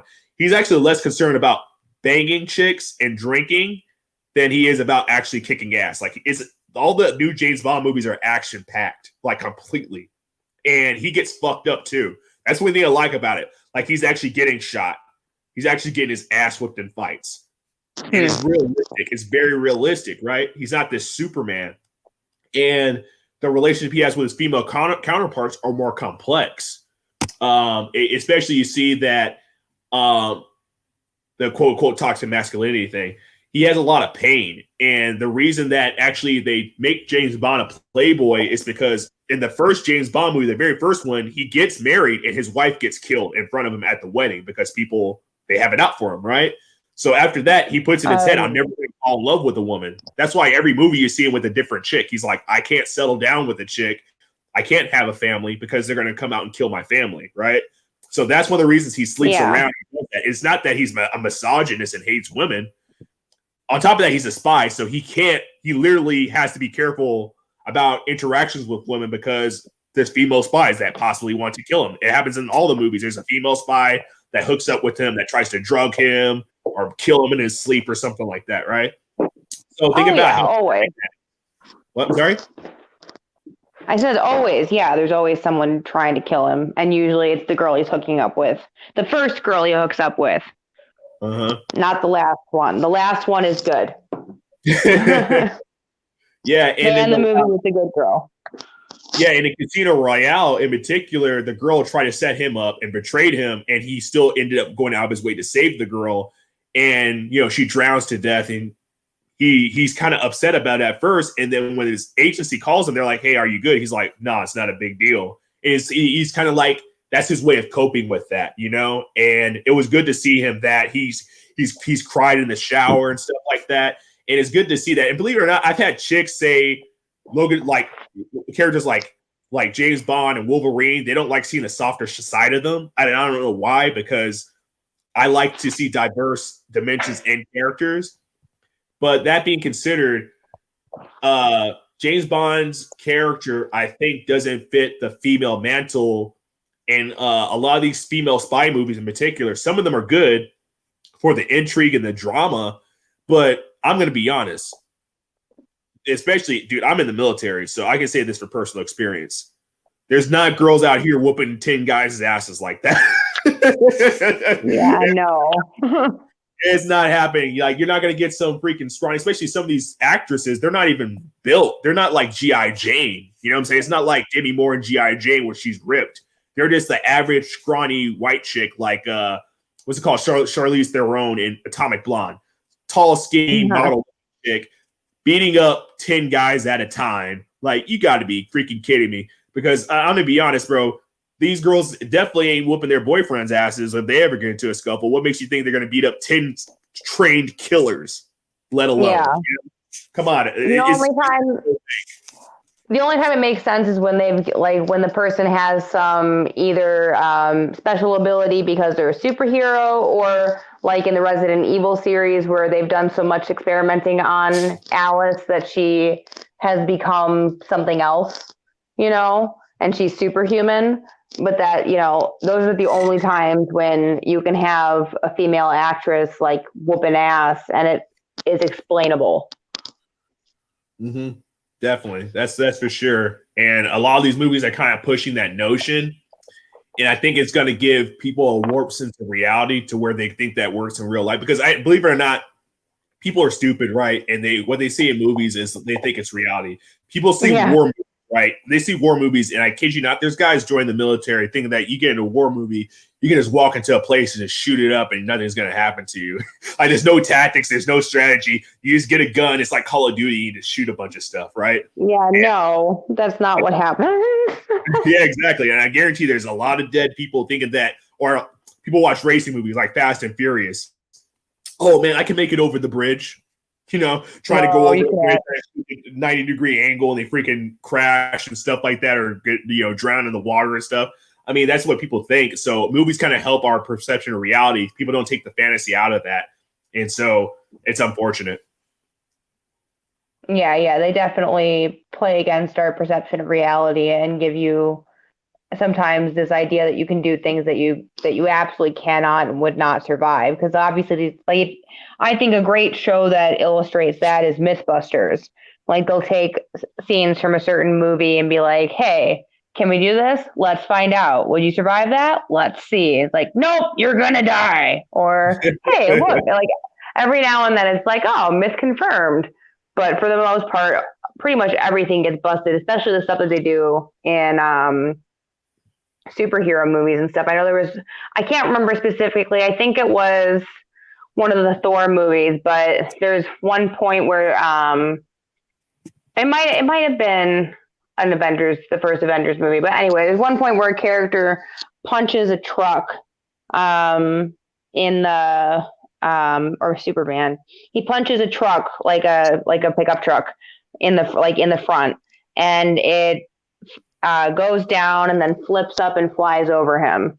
The momentum of his punch made it go down and then come back and then bounce back up and fly over him. And they tried that with every force of weight they could imagine and manage. And no, that's not what happened. It stays right where it is. But movie magic is very, it is very deceptive, and they make it look so real, especially nowadays with CGI and all the special effects. They're able to make these things look like they're actually happening. And there are stupid people who think, "Oh, look, they did it. Let me go try it." And that's, when you hear about it on the news, Florida man, da, da, da. Exactly. And so I've been kind of guiding the conversation for a while. We're over a little bit, near an hour and a half. So, I kind of want to hand it off to you, and I want to see where you're coming from. Is there anything on your mind? Oh, I wasn't ready for that. Okay. Yeah. Oh man, you put me on the spot and I wasn't ready. I'm sorry. Oh no, it's cool. It's cool. You can take your time, or I can ask you something else if you like. Yeah, go ahead and ask me something else. Sorry. I'll think of something. Yeah. Actually, I've been meaning to ask this for a while. Since you're a female that frequencies in spaces, is there ever some times that you feel uncomfortable in here, like some of the topics are just kind of like way too out there, or they come across as being offensive, or like I get that misogyny and sexism gets thrown around a lot in these days. You know, people just throw that label to anything they disagree with. But do you ever sometimes like hear some conversations where like you're kind of like cringe, you're like, ugh, like this makes me feel kind of icky, like you're actually, it's one thing to criticize women and talk about the things they do, but it actually comes across like you're actually hating women. I think a lot of the guys that call it black pill, where it's just like really negative and it's like really nihilistic. It's like, hey, nothing's ever going to be good, everything sucks. You know what I mean?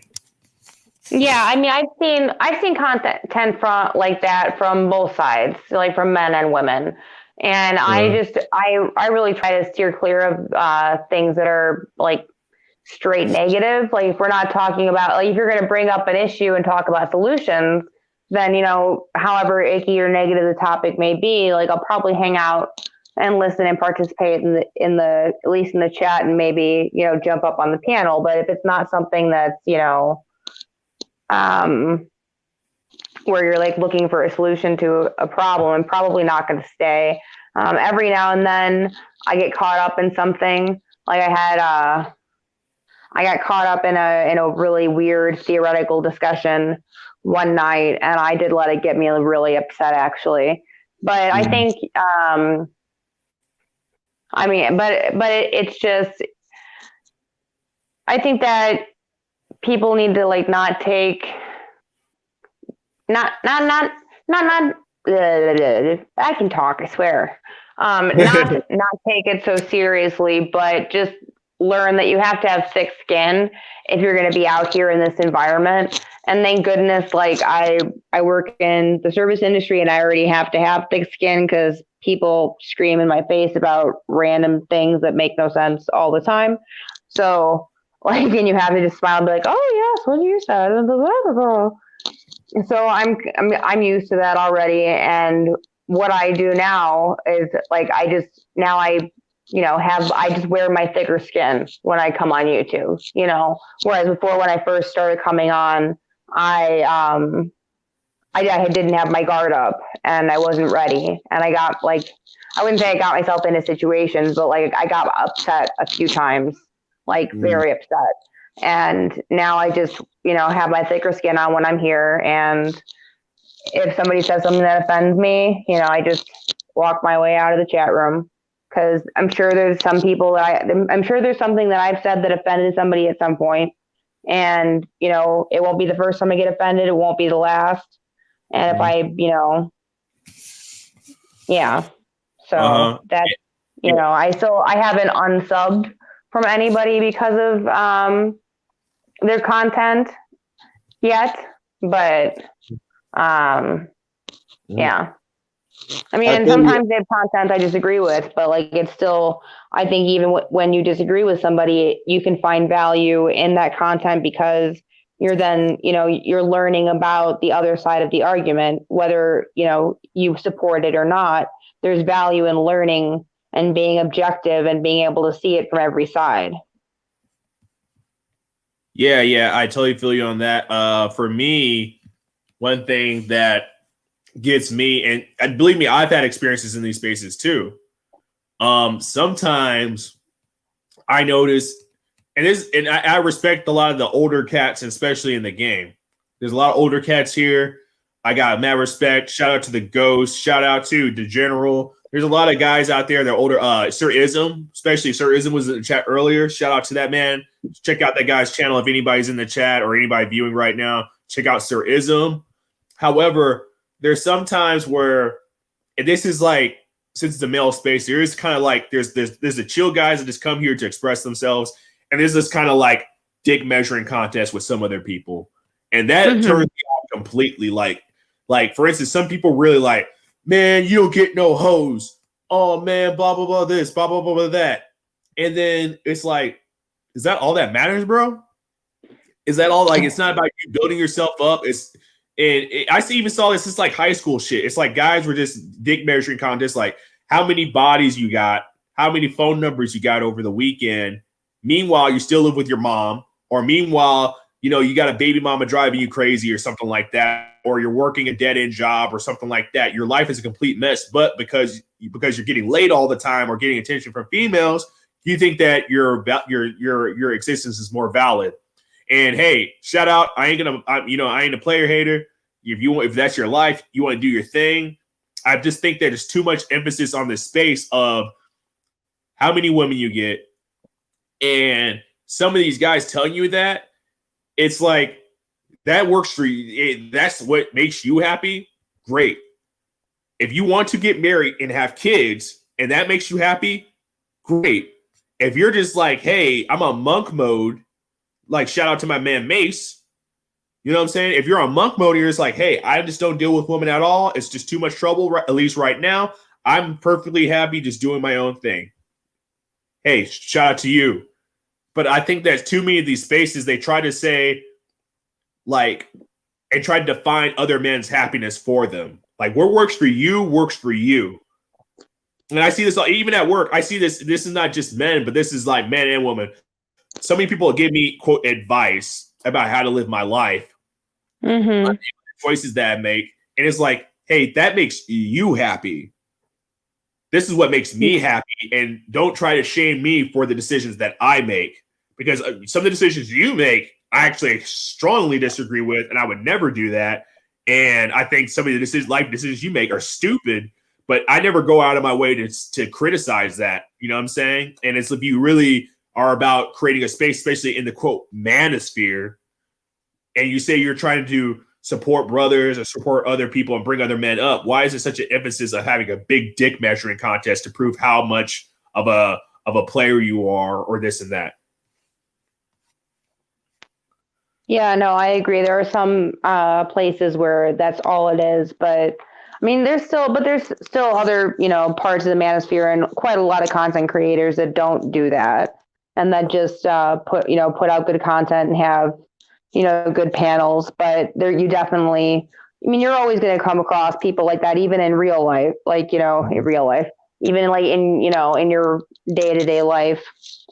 You're going to come across people who want to have a dick measuring contest, male or female. And unfortunately, some people think they need to do that. But I try and ignore people like that because to me, that's a sign of unhappiness. And I'm not going to engage this. And, kitty. Yeah, I'm not going to engage it and, put myself through the grief of having to, argue with somebody or fight about something when I already know what their issue is. You know what I'm saying? Yeah. What gets me the most disillusioned, and this happens to me outside these spaces. It happens in my personal life. It happens at work. It happens just all the time. And I see it so much, social media, whatever, right? The saddest thing I think I see right now is people that are married, right? People that are married or in long-term, I'm not talking about their dating or anything like that. I'm talking about long-term committed relationships, basically egg other people that are single on to like vicariously live through them. And this happens all the time, especially since I'm in the military. It really irks me all the time when I talk to dudes that are married and they act like it's freaking slavery, or something like that. On the good days, they're proud to be married and this and that on anniversary day and stuff like that. But they act essentially like marriage is slavery. Now, granted, for some men, it pretty much is at least on the financial level, right? But they get single guys and they're like, yo, man, are you smashing so-and-so? Yeah, man, are you doing this? Are you doing that? And it's like, I know you just want me to do the things that you wish you could do. You know what I'm saying? Yeah. Like, you miss being single and stuff. And sometimes it bums me out because I eventually want to settle down, and I trust me, I'm not a saint. Like, I was out here wilding, you know what I'm saying? I was like, quote unquote, pumping and dumping and all that stuff. I also had a big problem with infidelity. I'm not proud to say it, anything like that, man. I had a problem back in the day of staying faithful to the people I was in relationships with. I'm not trying to make it seem like it was cool, whatever like that. It's a growing experience or whatever like that. I learned from it. I'm a better man for it. And never say never. There's a lot of people, and I see it all the time. A lot of people, they want to go hard in on people that make mistakes in their life, but Nah, never say never, because some of these same people I catch them slipping up, especially when it comes to cheating. Oh, I would never cheat on my wife. I would never cheat on my husband. Sure enough, they're the same people sliding in DMs. You know what I'm saying? Mm-hmm. I'm just saying Yeah. that. You know what I'm saying? But yeah, I get really tired of that.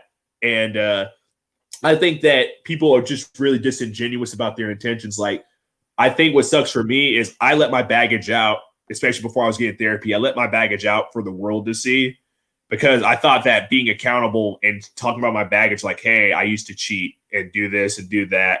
Yeah, I used to just be in relationships with girls, not really because I love them, but because, I was trying to fill a void or whatever you like to call it, right? And I think that's off-putting for people. And the same people that they surround themselves with, they do the same thing on a regular basis, but they won't call it out. And they kid themselves that it's not that. There's a lot of people that mask like their actions as being something that they're not. You know what I'm saying? Yeah. Well, it's because what you're doing is when you're talking about your own, infidelity or whatever it is, the missteps that you've taken, when someone hears that and they've shared it and they haven't taken accountability for it, it upsets them. They don't want to listen, you know? Mm-hmm. And it's kind of like hypocritical. And I see it really bad. Shirley, excuse me for saying this, but I see it's really bad amongst girls, because you guys are really, there's this sense of the sisterhood and that you guys are in this together. But some of y'all are savages to each other. And I see it a lot. It gets real toxic, especially in the workplace or in social circles, where you act all, cordial with some chick. And then, some girls are doing the same thing that the girl that they hate is doing. They're like, oh, so-and-so is getting passed around. So-and-so's a slut, yada, yada, yada. It's like, girl, you're doing the exact same thing she's doing, but you're using that as a way to diss her, but you're doing the exact same thing. It's kind of sad that it's like that, because it's like people, I guess, in their own head, they don't think of themselves that way, but I see it happen a lot. And some of that it gets pretty toxic. It's like, because rumors have come out, right? And people, because they want to put other people down, like somebody goes on a date with somebody and then it's like, oh, she's getting passed around. And then meanwhile, you're hooking up with a different dude every night. Or you're swiping on Tinder every day. You may not be successful, but you're swiping on Tinder every day. What's different from what you're doing and what she's doing? You know what I'm saying? Like, real talk. No, absolutely. But it's taken differently when, it's definitely taken differently when men versus women do it. But I think that, that's why I don't have a lot of female friends, is because I feel like they just want to be your friend, so they have someone to talk shit about to their other friends. For the most part, like, I have one real good girlfriend, and we've been friends for over 20 years, and she's not like that. We're not like that with each other. But I don't really bring other women into my life because I just don't trust them. And they tend to be really catty. And especially when if you reject, even as a friend, when you reject them, they get pissy as fuck. Like, yeah. I had someone recently and she was trying, it was after my mom passed away, and she was just trying to be nice. She was reaching out and whatever, but I didn't know her very well, and I just didn't want to open up to her because it's a very complex, situation, and I didn't want to, open up to her about it. So when she was like, if you need anything, just call me, I was like, okay, thank you. And I never called, and I never asked her for anything. And after a few weeks, she got really angry. Like, I could see, it was a coworker, and I could see she was getting really angry with me about it. And she's just been mean to me ever since. And I firmly believe it's because, I didn't take the help that she offered me, when it's like, no, you don't understand. I don't trust you like that. And it's not saying anything bad about you. It's just, I don't know you. And I want to talk to people I do know about this, not to someone who's especially when someone doesn't know you and you're going through something like that, I even more so feel like you're looking for the gossip, because why are you trying to talk to me? I'm not your friend. We're not friends. And if you want to say hey, if you approach it with hey, I know we're not close, but Like I can see that you're hurting a lot, and if you need to talk about it, like, just know that I am here. Like, even if you need me to just like run to the store and get you cigarettes, like I could do that. Like, just let me be of use.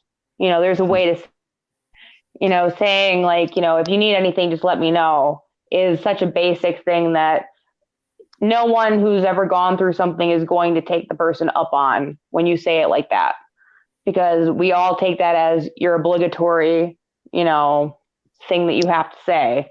And that, I don't know about you, but that's how I take it. When someone says, if you need anything, let me know. That to me says, I've done my duty. I'm good. Uh-huh. Yeah, yeah. And Yeah. and it sucks now because I mentioned the situation I talked about earlier with somebody that I thought was close to. And I tell you what, that's going to be the last time, especially at least in a workplace, that I open up to anybody about things like that are my personal baggage. Like I'm glad that I'm going through therapy. I'm glad I have that outlet, especially a qualified outlet. Because just like how I mentioned how females do whatever, guys are the same thing. And unfortunately, since I'm in the military, I'm going to tell you myself personally, there's this whole brotherhood and camaraderie thing, but a lot of people abuse that whenever they think it's convenient. Like, oh, this is my brother, my comrade, but like when you're gone, this guy's trying to bang your wife or bang your girlfriend. Yeah. Blah blah blah blah. Like, or let's say, hey, bro, I'm going through things. I'm going through mental health issues. Or I had these traumatic experiences and stuff like that. Hey, brother, I want to talk to you, and then you share that with people that don't need the information. Especially the gossip, man. I mean, I worked in a lot of places where people gossip, but honestly, Oh yeah. I've never seen as much gossip in my entire life except now. Like it's especially the same people that complain about gossip, the people that gossip the most, and it's like, oh, blah blah Oh, of blah. course they are. I They're hate like, this gossip. I don't want to talk shit, but, and then there it goes. Yeah, yeah, yeah. Like, oh, the gossip culture is and the rumor gossips and stuff like that is so toxic. But it's like, do you go out of your way to spill people's dirt? Like, you go out of your freaking way, and it's like you don't realize how messed up that could be. And like, you know what? I'm gonna have a policy. So like, I'm actually getting into a position where I'm going to be able to supervise people. I'm gonna set up a official policy. I'm like, in my presence, don't you? And also on top of that, I don't want to ever catch you spreading rumors or putting people's business out there. I don't care who they're sleeping with, as long as it's consensual. I don't care who they're sleeping with. I don't care who they're dating. I don't care what they're doing on the weekend, as long as it's safe and it's not, illegal or against the law, which I would have to know about. Like, I don't want to know anything in their personal life that's going on with them unless they have a need to know and they need to talk to me and they feel comfortable giving me that information. Because I know way Yeah. too much about people's deep personal life than I know they would probably not prefer. And I know people know about my personal issues. Like when I was gone from work, I was gone for a couple of days and nobody knew why I was gone. A lot of the people, because it's HIPAA, right? Like they keep that information Mm-hmm. private. And I created like a platform. I was like, hey, I'm going to go, talk to some of my people and stuff. And it kind of was like, it was weird because we had a busy day. So a lot of people weren't paying attention. I was like, whatever. Like I told whoever I needed who was willing to listen. That's all that matters for me. If you're willing to listen, you listened. If not, hey, that's totally cool, whatever, like that. And it just sucks in the long run because it's like I wish there were some things I wish I knew about people that I didn't know. And I know that I look at them so much differently because of that. And everybody does things that they want to keep private. And I totally get that. And I wish I had the balls when I was like first coming in, to kind of make a stand and say, hey, I really appreciate it if you kept that person's business to them, because this probably is something they told you on a one-on-one basis and they trusted Yeah. you with, and you're just airing out their dirty laundry. I think that's foul. I wish I had the courage to do that, but I think, you're so impressionable. You want to make friends. That's an easy way to make friends is listen to the gossip. Yeah. Like hang out at the water cooler kind of Uh-huh. situation. Well, I mean, Exactly. and it's hard not to listen to it because like people come up to you and go, "Oh my God, guess what?" And you say, what? And then they start telling you a bunch of shit. So it's not like they say, oh, I'm going to come up to you and gossip with you about so and so. Are you okay with that? Like, there's no like disclaimer that that's what they're going to talk about. Mm-hmm. Yeah, that's But real. And it sucks. Like the place I work at right now, I've never seen like so many issues where I never worked at a place where people weren't like. Granted, there's always cliques at workplaces, but people made it pretty much and made it a thing where they're like, hey, I don't like hanging out with people that I work with, and I get that because I used to kind of think that way. But at the same time, those same people, will be like, oh, why doesn't anybody, want to hang out with me? Why do I not have friends at work? And or something like that. You know what I mean? And it's like, dude, like if you make it established that that's the culture that's here, like you want the culture where, hey, I don't want to be friends with anybody. I don't want anybody in my business. And then, you actually want company because it eventually happens. People think they're super introverted, but a lot of times you get bored. Like being an introvert only lasts so long. You know what I'm saying? Especially most people I know that are super introverted are people that are in relationships. Like if you're dating somebody, it's easy to be introvert because guess what? You're not really introvert. You're in a relationship. You're with somebody. You know what I'm saying? You have somebody to spend your time with, right?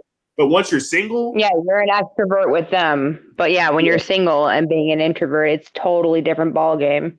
Exactly. And I thought I was an introvert too. I lived with a girl for about 3-4 years, before I joined and stuff like that. And I've been in a lot of relationships. And when I was in those relationships, I was thinking I was an introvert. I was like, hey man, sometimes I don't want to hang out with my girlfriend, you know what I'm saying? Because some guys are like that. Like we kind of like want to watch TV, kick our feet up and all kinds of stuff. Like, and sometimes, ladies, y'all hate that shit. So, so like sometimes it's like, hey, hanging out with my girlfriend's cool. You know what I'm saying? We can chill, go out to eat and, have a happy ending at night. But sometimes I just wanted to kick it by myself. Right. But when you're single, it's different. Like people that are in relationships really do think that like single life is just so awesome. Like even if you're a player / Mac alpha male or whatever like that, eventually it gets old, man, because you're going to want to spend time with people that you actually give a shit about. And if you're going over and you're constantly passing through this girl and that girl, whenever you think that you want some company, I hate to say it, man. A lot of guys won't say this, but that crap gets old. Even like some people in red pill spaces, they even admit it, like, hey, I don't mind having a girl as a friend that comes through and we can spend some time together, like actual quality time together, get to know each other, chill and stuff like that. Like that, especially when I was bar hopping, dude.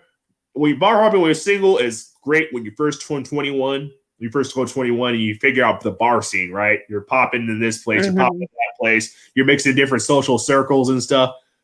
And bars are a great place to just randomly meet somebody you have nothing in common with and just start up a conversation. But after a while, man, it's real old. Like, because you start seeing the same people doing the same thing. And you kind of develop like, a reputation. There's certain places you go, there's certain places you don't go, there's certain people that you want to avoid, and it's whack. Yeah, that's how it is out here with the townie bars and everything. It's its own little sub culture kind of.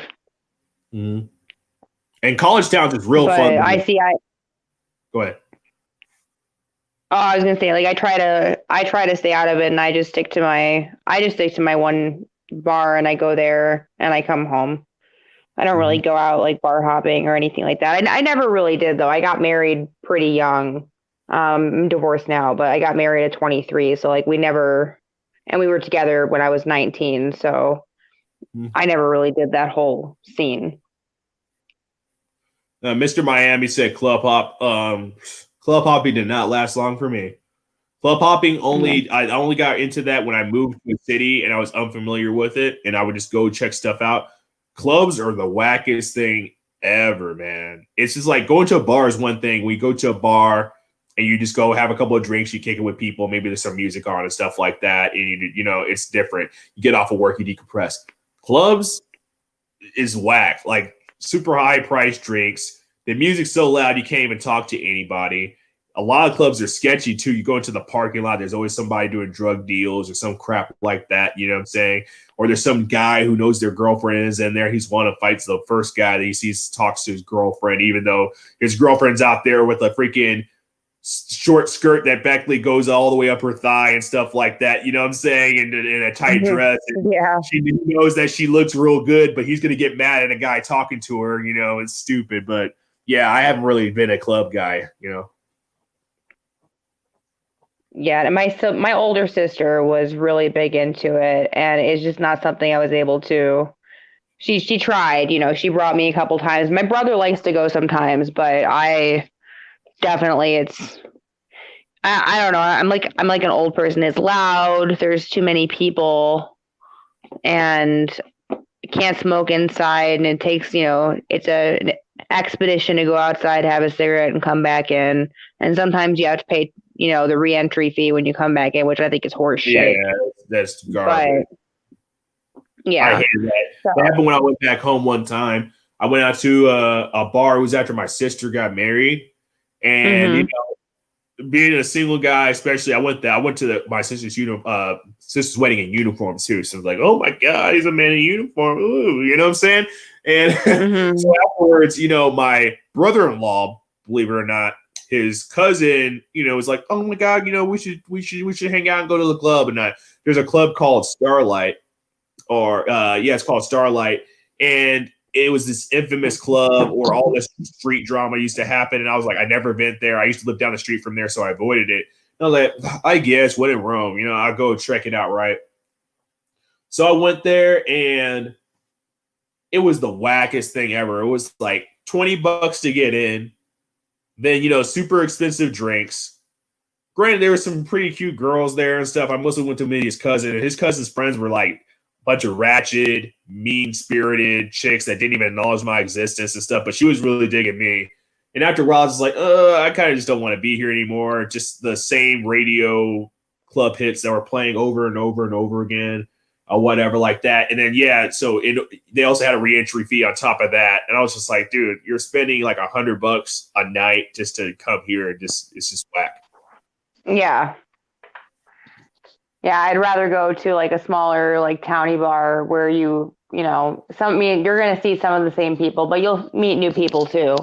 And at least then you can, you know, have some conversations and, you know, there's some value in it, you know, and it doesn't cost you an arm and a leg to go out either. That $100, you know, there is no entry fee, and your tab's probably like $35. Yeah. That's what's up. So I don't know, it's getting kind of late. So in my time zone, I know this doesn't seem late to you. It's 8:36. It's just the only reason I say it's late is because I got to go to work at 7:30 in the morning. It is a Friday. So I can keep this rolling for maybe about like another half an hour. Did you manage to think of something that was kind of on your mind? Because I know like earlier, you know, you said, you know, you wanted to give yourself some time to think about it. Yeah. Well, how did you find your way into the space? So I've been digging YouTube for a while, but most of the stuff I was listening to on YouTube I was a big fan of DJ Vlad. I used to watch a lot of the DJ Vlad interviews. I used to listen to music on YouTube and music videos. And then I don't know how it happened. I got recommended, one of the recommended videos was, I believe, like Angry Man. Angry Man was the first guy that I checked out that was like a red pill kind of style content. And his content now is completely different. He's more into the political stuff. Or whatever like that. You know, if that's his thing, they go ahead and do it. I don't think it's as strong as the stuff he used to do. That's my personal opinion. But I got into his stuff and I was like, wow, man, this guy he's speaking his mind. He's also into comics on top of that too. And I was like, dude, I haven't seen that like, you know, in ever, like where it's like a street dude that said stuff how he felt, you know what I'm saying? And he was from the culture, and all the same time he acknowledged anime, he acknowledged comic books, and I was like, man, this is pretty cool. You know, let me check this out some more. And then from there, you know, BGS Idmore, I think it was another guy that started checking out. And then honestly, I'm going to be honest, this is a guilty pleasure of mine. Minister Jap. Minister Jap is a guilty pleasure. That guy, all he does is talk shit. But I love him, bro. I can't watch him all the time. I give a watch of him once a week, and he's just such a savage. And O'Shea Duke Jackson too is another guy I got into. Shout out to O'Shea. Although he does have opinions that I don't agree with sometimes. Hey, I give a huge shout out to him because he's one of the first people, because he's like one of the first guys that had panels and stuff. And I really like the whole panel thing. That's what I hope to do with this channel is start having panels of people. And then the icing on the cake is shout out to DJ Kuda. I would not be doing this right now if it wasn't for DJ Kuda. Especially when the pandemic first hit, that's when I really, really got into Kuda. Like the beginning of the year. And I was just like, hey, I had all this free time. I was teleworking really late at night. And I was just listening to his stuff all night while I was working out and stuff. And I was just like, wow, man, this content is fire. So that's in a brief nutshell. Nice. Mm. Okay. And what are you trying to do with your channel? Where are you hoping that it goes? Glad that you asked. So I'm gonna probably come up with two channels. I'm gonna be one that's more of a serious tone and one that's more, I guess, friendly. And basically, we avoid that's like more entertainment based. We talk about more entertaining topics, lighter hearted stuff. Because I think a big problem for a lot of people is they get labeled as being a certain thing, so their audience constantly tunes in expecting something similar to what they saw before. And it's very, very, very limiting. And I like to feel like I'm a multi-dimensional, multifaceted guy. So I don't want to create this niche audience that always wants me to do one thing, because I'll get stagnant, and then I'll sound like a dead horse. Like, for instance, I'm pretty sure you see a lot of red pill content where it's just like, oh, let me talk about child support and how ratchet black women are, and that's all I can talk about, you know what I'm saying? And you can only do that for so long, to where you're just beating a dead horse, and then you get the same audience saying the same thing all the time. You know what I'm saying? I don't want to do that with my channel. Eventually I want to get more interactive stuff. Like, I don't play video games that much anymore, but me playing video games in the background, me critiquing movies and pointing out my favorite scenes in movies. Maybe also sharing cultural exchanges. Like, I want to talk to people from different countries, different cultures, and kind of get an understanding of how they feel about certain perspectives. So I kind of got a lot of stuff that I want to do with my channel, but you gotta learn how to crawl before you walk, and you gotta walk before you run, right? So as you see, I don't really have a big setup. I don't have a studio or anything like that. This is just me chilling in my room. So I'm eventually gonna get a new laptop, get actual professional microphone. I've been listening to some Kuda stuff, and he's inspired me to do that. And when I get a bigger audience, I'll be able to have people to come in on panels, because that's what I really want to do. I want to have more of a panel-centric kind of thing. Yeah.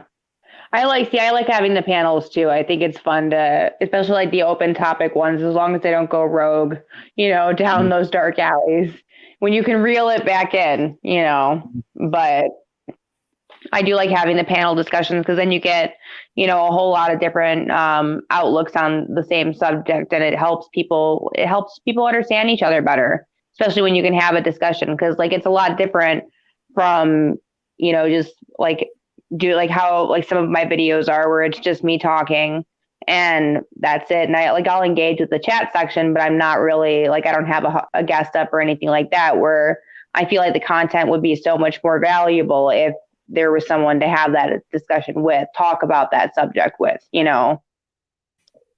But I like that. Oh, go ahead. Oh, no, all I was going to say is, yeah, that's a good thing with panels. However, I think some people have a problem when they have panels on their channels, and I'm not going to say any names in particular, but some people, they get on the panel and they strong arm the panel. Like, in these spaces, one thing I cannot stand, and I get it, people do it for their entertainment purposes. And you know what? There's one person in particular, and this is not any shade to that individual, but I remember when this guy named Taz used to go into panels all the time, and in particular red pill spaces or manosphere spaces, and all that guy was just argue with everyone. He would they basically have a big dick measuring contest with everybody, and he destroyed conversations. And one thing I'm not going to let happen on this channel is I took debate class and stuff like that, so I kind of know how to moderate. So if I have a panel and it gets heated, I'll say, hey, it's going to be your turn to speak, then you talk, And hey, let's keep it respectful. And I'm not going to have a bunch of grown ass men on here yelling and screaming at each other over a microphone over some internet BS. Like that's not going to happen here. You know what I mean? Yeah. No, I agree. I mean, that's something that I wanted, like, if it were to if I was having a panel and that happened, I would definitely like mute everybody up and be like, listen, we're gonna be adults and we're gonna talk about this, or we're not gonna talk about it at all, you know, because that's what it has to be. If we're not gonna talk about it civilly, then, you know, you don't need to be talking about it here. At least, you know, that's how I'll do panels on my channel. But I haven't had an issue with anybody being crazy, thank goodness, or, you know, or strong arming, or, you know, saying things that were out of pocket or anything like that. So that's nice. Yeah, and the thing that gets me about certain panels and stuff is like, man, some of these guys are so bold.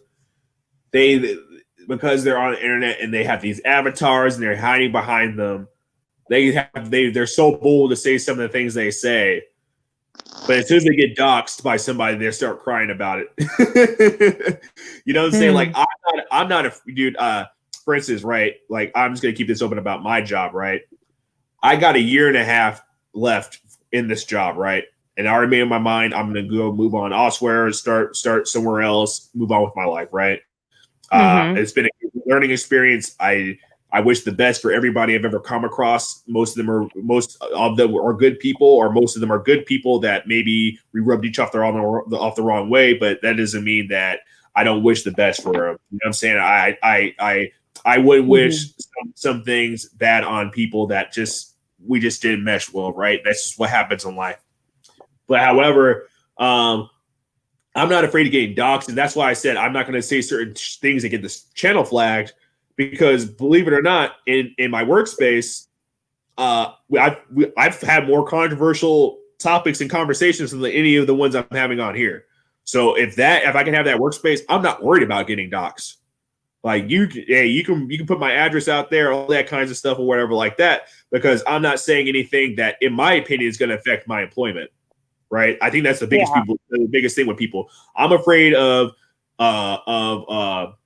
losing my job because something I said on the internet. And understand that's valid. That's why certain conversations, I'm staying away from that. Or if I talk about those topics, I'm using a phrase and terminology and making disclaimers saying that I'm not trying to be malicious or hatred in having these topics, right? Because some of these same people, they're comfortable with having these conversations in private, but they're just not going to have them in public, right? And absolutely, yeah. And so I'm just trying to be transparent about it. That's why I cam up, right? Like there's some people that will never cam up. And I know one of the reasons they will never cam up is because they're afraid of getting doxxed. And that's not me, right? It really irks me how people just have the audacity to say some of the things they say. And it's just like, bro, if you knew that you could risk everything for saying some of the things you say, you would not say them in public. Yeah.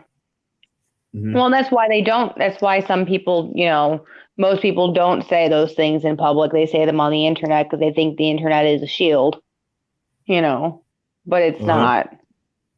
Definitely not. Yeah.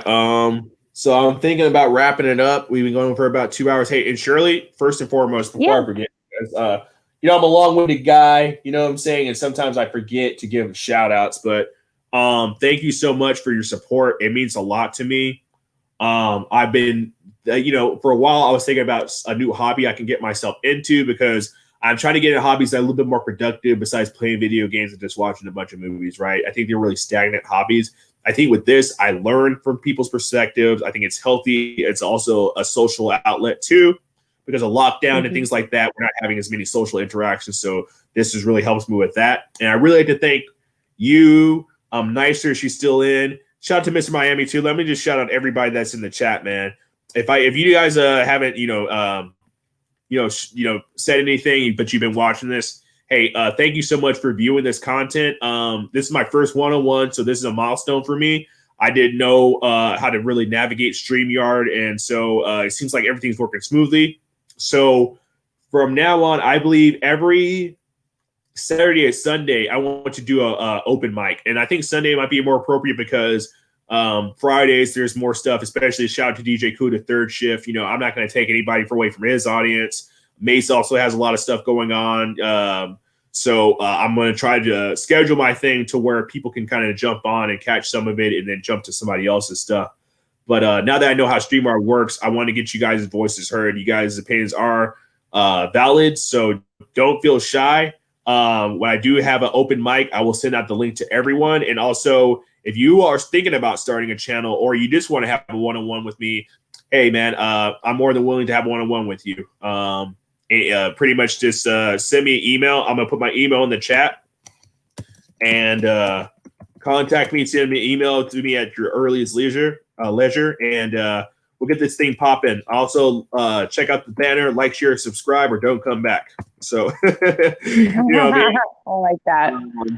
Yeah, exactly. By all means, let's get this thing popping. And Shirley, you're super awesome. You know, especially I know you're a tough girl, especially being in these spaces. And these guys are savages. You know what I'm saying? And I'm a savage sometimes too. I ain't gonna lie, but you definitely have a good heart, good spirit. Your content is great. I love ginger rants, by the way. Keep them coming. Thank you.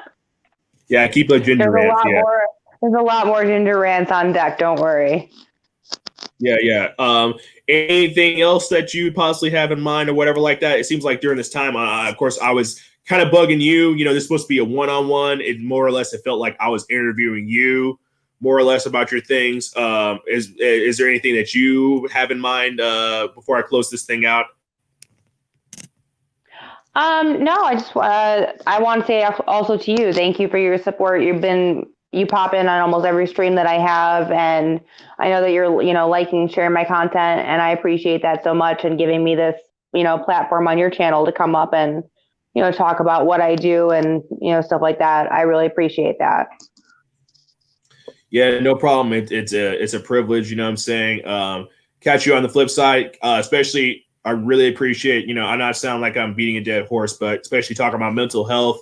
The last couple of weeks and stuff like that, I've been going through a lot of things internally, and it's good to have people be transparent and talk about their own, you know, struggles and stuff like that. And it makes me not feel alone, because in my head, I think a lot of the times I think about things from my solo perspective, and I kind of like blank out and put barriers on myself to other perspectives. So thank you so much for having the courage to share your story and stuff. You know, your opinions and your perspective is valid. And believe it or not, other people, you know, they can relate to it. And it's a good thing that you get that out. Thank you so much for doing that as well. Well, thank you. I appreciate that. Sometimes it's like when you're doing that kind of content, because I definitely get more views on the content that's not, you know, mental health related and whatnot. So it's definitely like, you know, reassuring to hear that, you know, people are watching it, people derive some value from it. Word. And that being said, maybe we could do another one sometime soon. I know you got a bunch of different stuff going on.